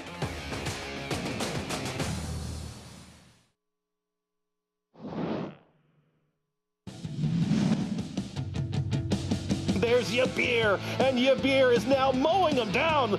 Yabir in a last-to-first move. In an instant, Yabir with an 8 to go is sprinted 2 lengths clear. Soldier Rising is chasing that move. Slick back, not today, Bolshoi Ballet. Yabir from last to first will win the Jockey Club Derby and is in the Breeders' Cup. Wasn't even the favorite that day. Yes, in the Breeders' Cup, and he'd win the Breeders' Cup in his very next start. Breeders' Cup Turf at better than 8-1 that day.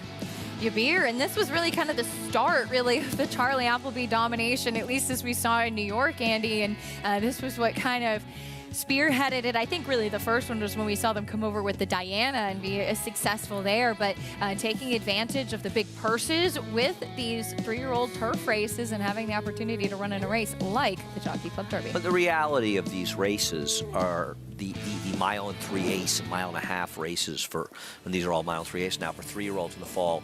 They're basically designed for Europeans because those horses are not only stronger pedigrees to go long, they're trained to go longer early in their careers. We rarely train our 3-year-olds to go those kind of distances, so it's no surprise that Euros have won every single running of this race.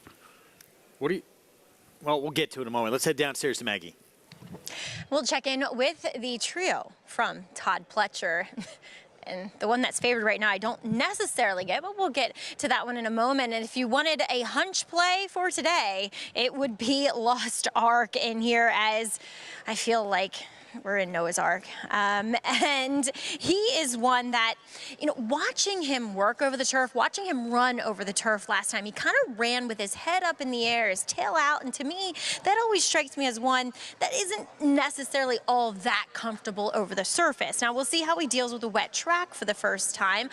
Again, don't see anything prohibiting him from not taking to it. And I feel like sometimes that the theory's off the window because Timberlake was the biggest, heaviest horse in that field, and he won quite convincingly over it. But Lost Ark, he physically has really taken a step forward as a 3-year-old, and the blinkers go on, just a short cup cheater blinker, and I think this is the right spot for him to take advantage of. I'd like him back to this surface, to be fair, and to me, makes an excellent impression. As we'll move on to Todd's other horse, that's number 6, Classic Catch in here. I remember him telling me that they were really intrigued and excited to see him on the turf. That's not going to happen again, as Classic Catch was aggressively handled last time out by Flavian Pratt, and I thought that was the right move with this guy as the blinkers came off of him. And I think you want to see him forward again. I think he needs to be involved. Just giving him too much to do, he loses a bit of interest. And now with these longer distances, it allows him to be drawn into the race a bit more. And furthermore, I had noted that last time at Saratoga, he really filled out and was carrying better weight and conditioning than ever. And I still get the same impression here. But number 4, Fearless Soldier, who is a son of City of Light. So there's some pedigree, a little bit of pedigree there. There's not an abundance of dirt pedigree when you go to the bottom. Maybe back a generation, and the second dam certainly handled the dirt, but sprinting.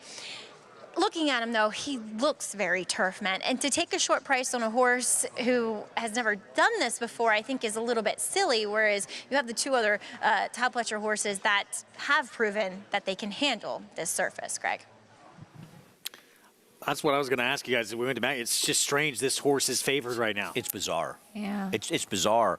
And he's not even that good. I know he won at Kentucky Downs last time, but Kentucky Downs is a random place most of the time.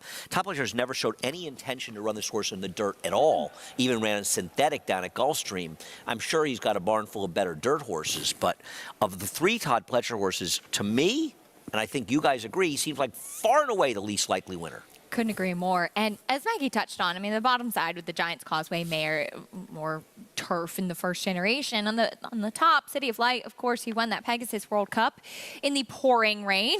So there's a wet track and dirt, Breeders' Cup Dirt Mile winner, very, very talented horse. His progeny have been really effective on turf, though, too. It's not like this horse is an outlier for a City of Light. And obviously distance shouldn't be a problem for him given that Kentucky Downs race. Maybe it's a speed play. Maybe it's an Irad Ortiz. I'm not sure. I prefer the others from the Fletcher barn. But wouldn't Lost Ark be outside of him? I mean, he's not really fast. He wired a field in a slow pace. And the truth is that Lost Ark has been close to some much faster paces. I mean, if somebody said to you, which one, they're running a quarter mile down straightaway, I mean, wouldn't you say Lost Ark is certainly going to be in front of this horse? Even Classic Catch, as Maggie said, I mean, he was more forward and aggressively handled last time. Yeah, he does not have a lot of speed. He was Lost forward, Ark was on the slow. lead sprinting 5.5 furlongs at one point. Lost Ark with Kendrick is supposed to be in front. Do we know the distance of this? A mile and a quarter. Mile and a quarter? Yes. And by the way, Thanks, so Greg. mile and a quarter, Classic Catch. The 6 just won it a mile and a quarter on a race that was taken off the turf. He got 100 Beyer speed figure doing it. And he beat a horse. Maybe he didn't run his race that day, but Ouster would be what in here? Older horse who would be 1 to 9. But Costa Terra was a Linda Rice horse that was running very well. That came back, I believe, and ran a very big race in defeat. But also he ran very well in the next start. So yeah, and Ouster didn't show up, as you say. But yeah, those were. I mean, it was not the turf race, but those were legit dirt horses that he was finishing in front of there. I mean, I'm shocked that he's not favored. Well, he has become, as we say that now, should be. He becomes the 5-2 Win or favorite. lose, he should be favored. Yes. An Anglophile is by English Channel out of a Kitten's Joy mare. Screaming dirt. He's 3 to 1. His dirt race, where I know he was only beaten in neck, but he got a 38 Beyer speed figure that day. Well, he should be the longest shot on the board. And then he's kidding. There's Data Man, who is the biggest price in doubles, the 5 Data Man. Well, his last dirt race off the turf or not, he won by 11 lengths and ran an 83 Beyer. I mean, I don't understand the betting in here. To me, it's the 6, the 8, and then the 5. I mean, maybe it doesn't play out that way. The difference with the 5 and the 7, that's bizarre in itself. Right? Yes. The 5 should be so much shorter than the 7. Whatever price the 7 is, the 5 should be about a third of it. Here's Fearless Soldier. Co-favorite still right now, has never been on dirt. First time on the main track for the Son of City of Light. 5-2 on the board. Here's Data Man. Andy mentioned destroyed a field on a race that came off the turf at Delaware. He's a tappet, so distance shouldn't be a problem either. Classic Catch, winner at a mile and a quarter on a race that came off the turf against some very good dirt horses. I've always been a bit of a fan of this horse, and as Maggie said, they wanted to try him on the turf, but look, he ran a huge race on the main track last time. Anglophile, Declan Cannon, 3 to 1. Yeah, I mean, listen, I'm glad. I appreciate the connection staying in here, but good luck to him. And here is another Todd Pletcher. Blinkers on Lost Ark.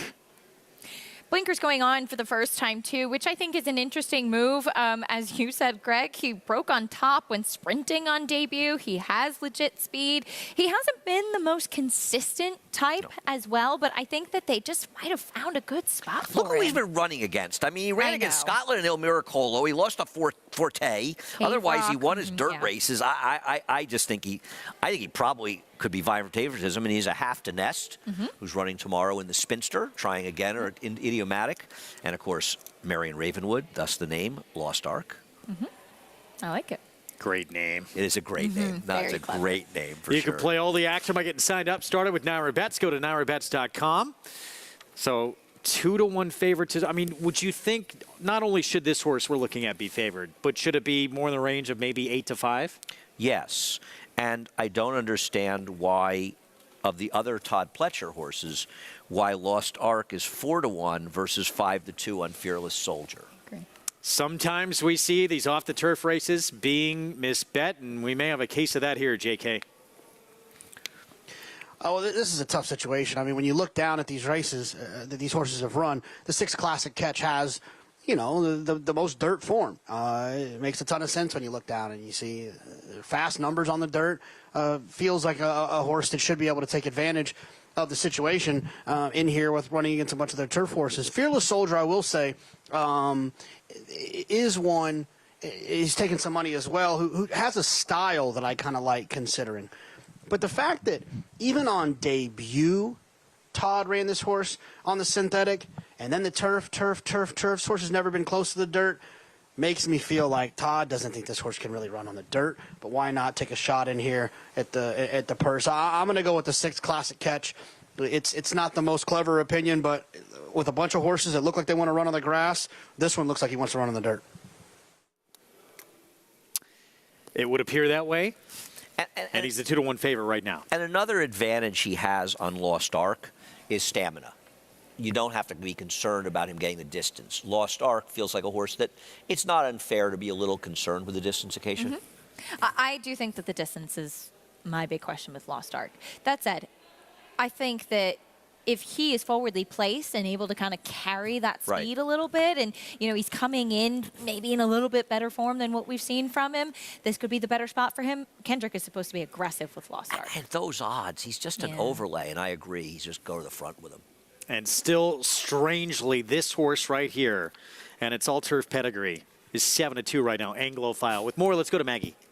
Yeah, Greg. I mean, the 6 and the 8 should be 2-1 and 3-1. That's just how it should be, but it's making me nervous that it's not. As you mentioned, Anglophile in here, just classic turf pedigree, right? Two of the most potent turf sires that we've had in America of this generation, top and bottom, and he looks like a turf horse. So if he wins here, I'm really, really wrong because I appreciate Connections keeping him in here, but I just don't see it. As number 5 Data Man, he has that race 3 back staring at you in the face over, granted, a wet, fast surface, but he doesn't look overly turf. He looks very much of that Tappet, kind of more upright in his pasterns, not that proverbial turf hoof to him at all. He came in a little bit washy, a little bit of kidney sweat. I'm not the most familiar with him, but he is one that, like I said, is kind of your typical Tappet that I've seen sparingly over time, that he's either been bad to saddle, he's been acting up a little bit, so it's like him to be a little bit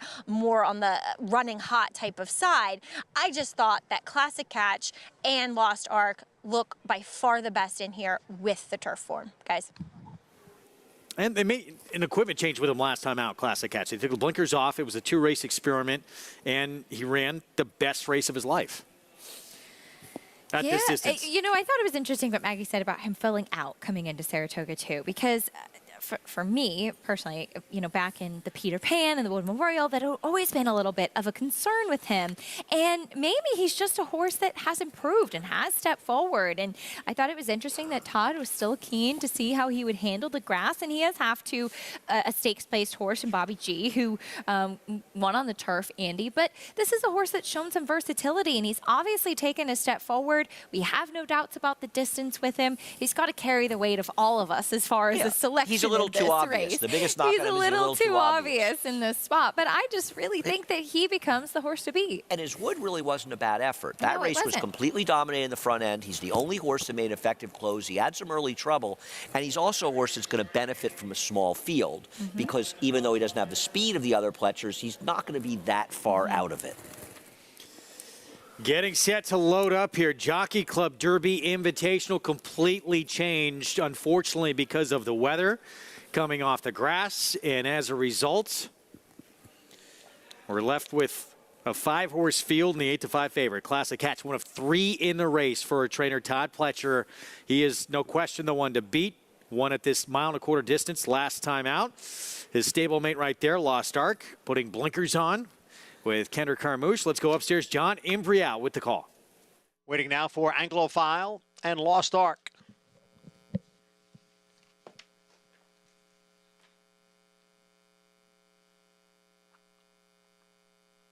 They're in the gate.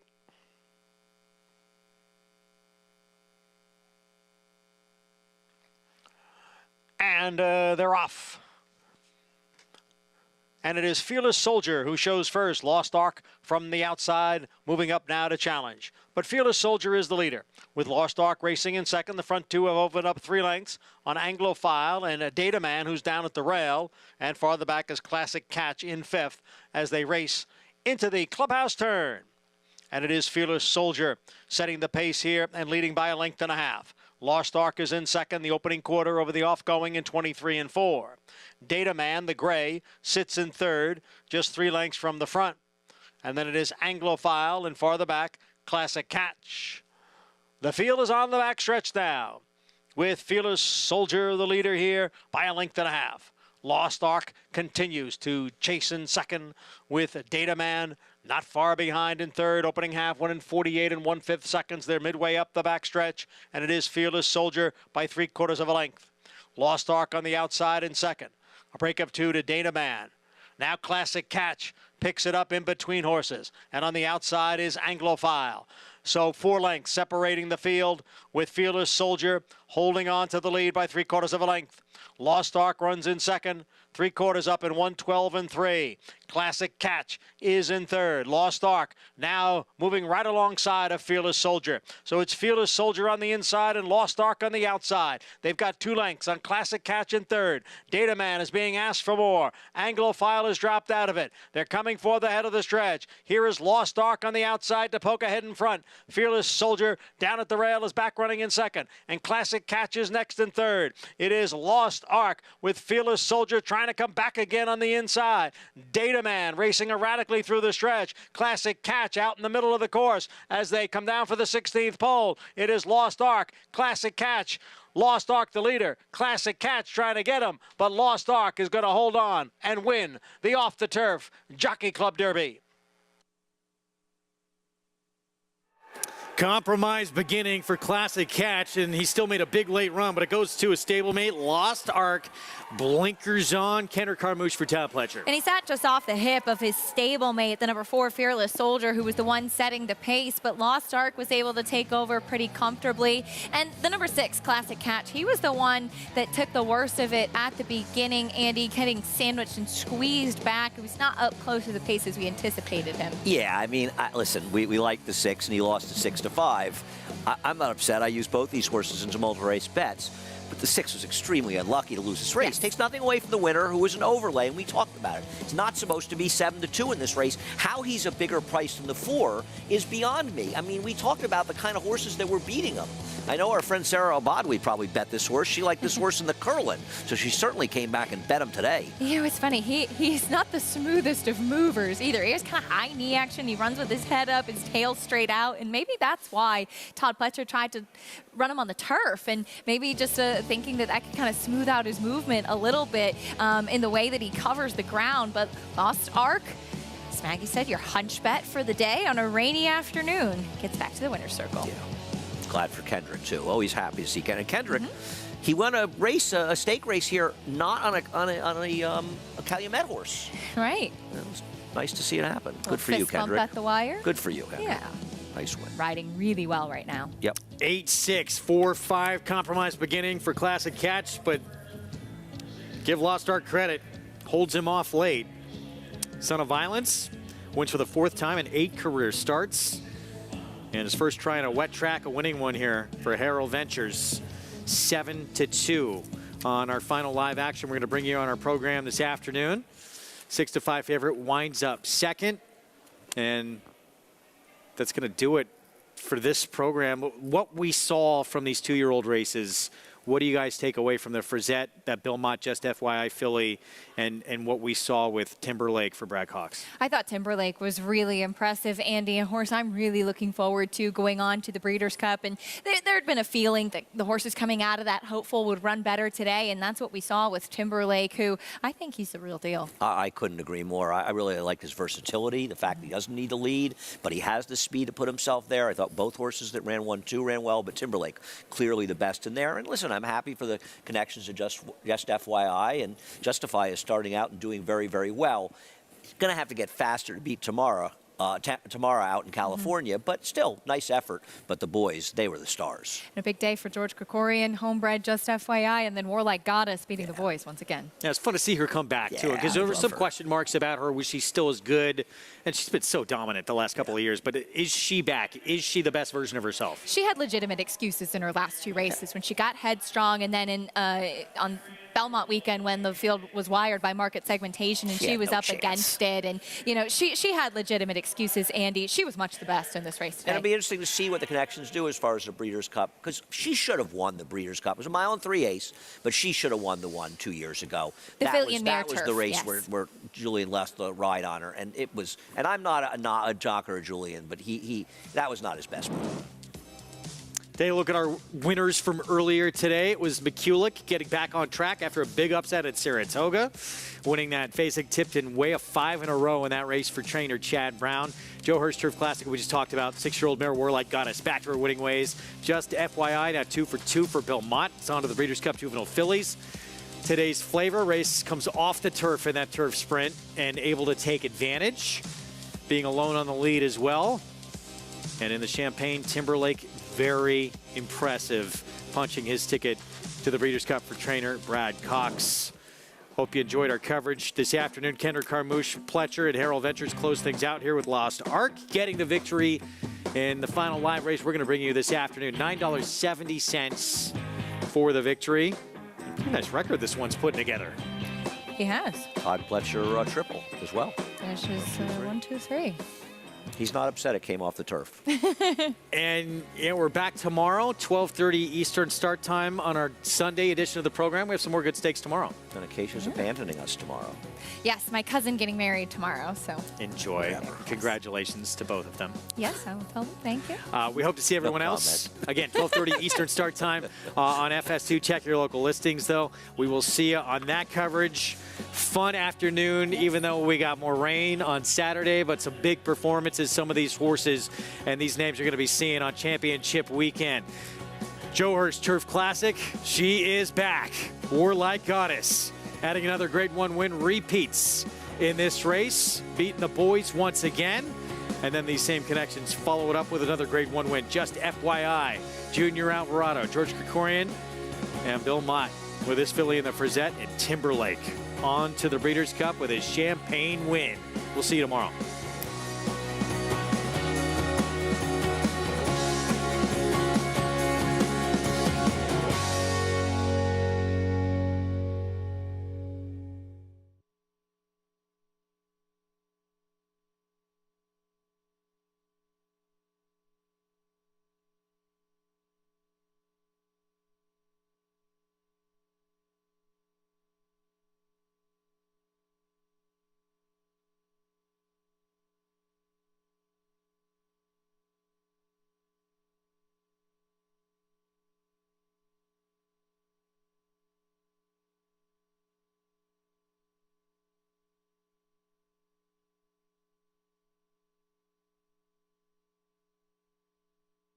Race, scratch 6 Capone and 7 Shaky Pants. Scratch 6 and 7. There's exacta, trifecta, superfecta, and double wagering. Post time is in 23 minutes at 4:53.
And they're off.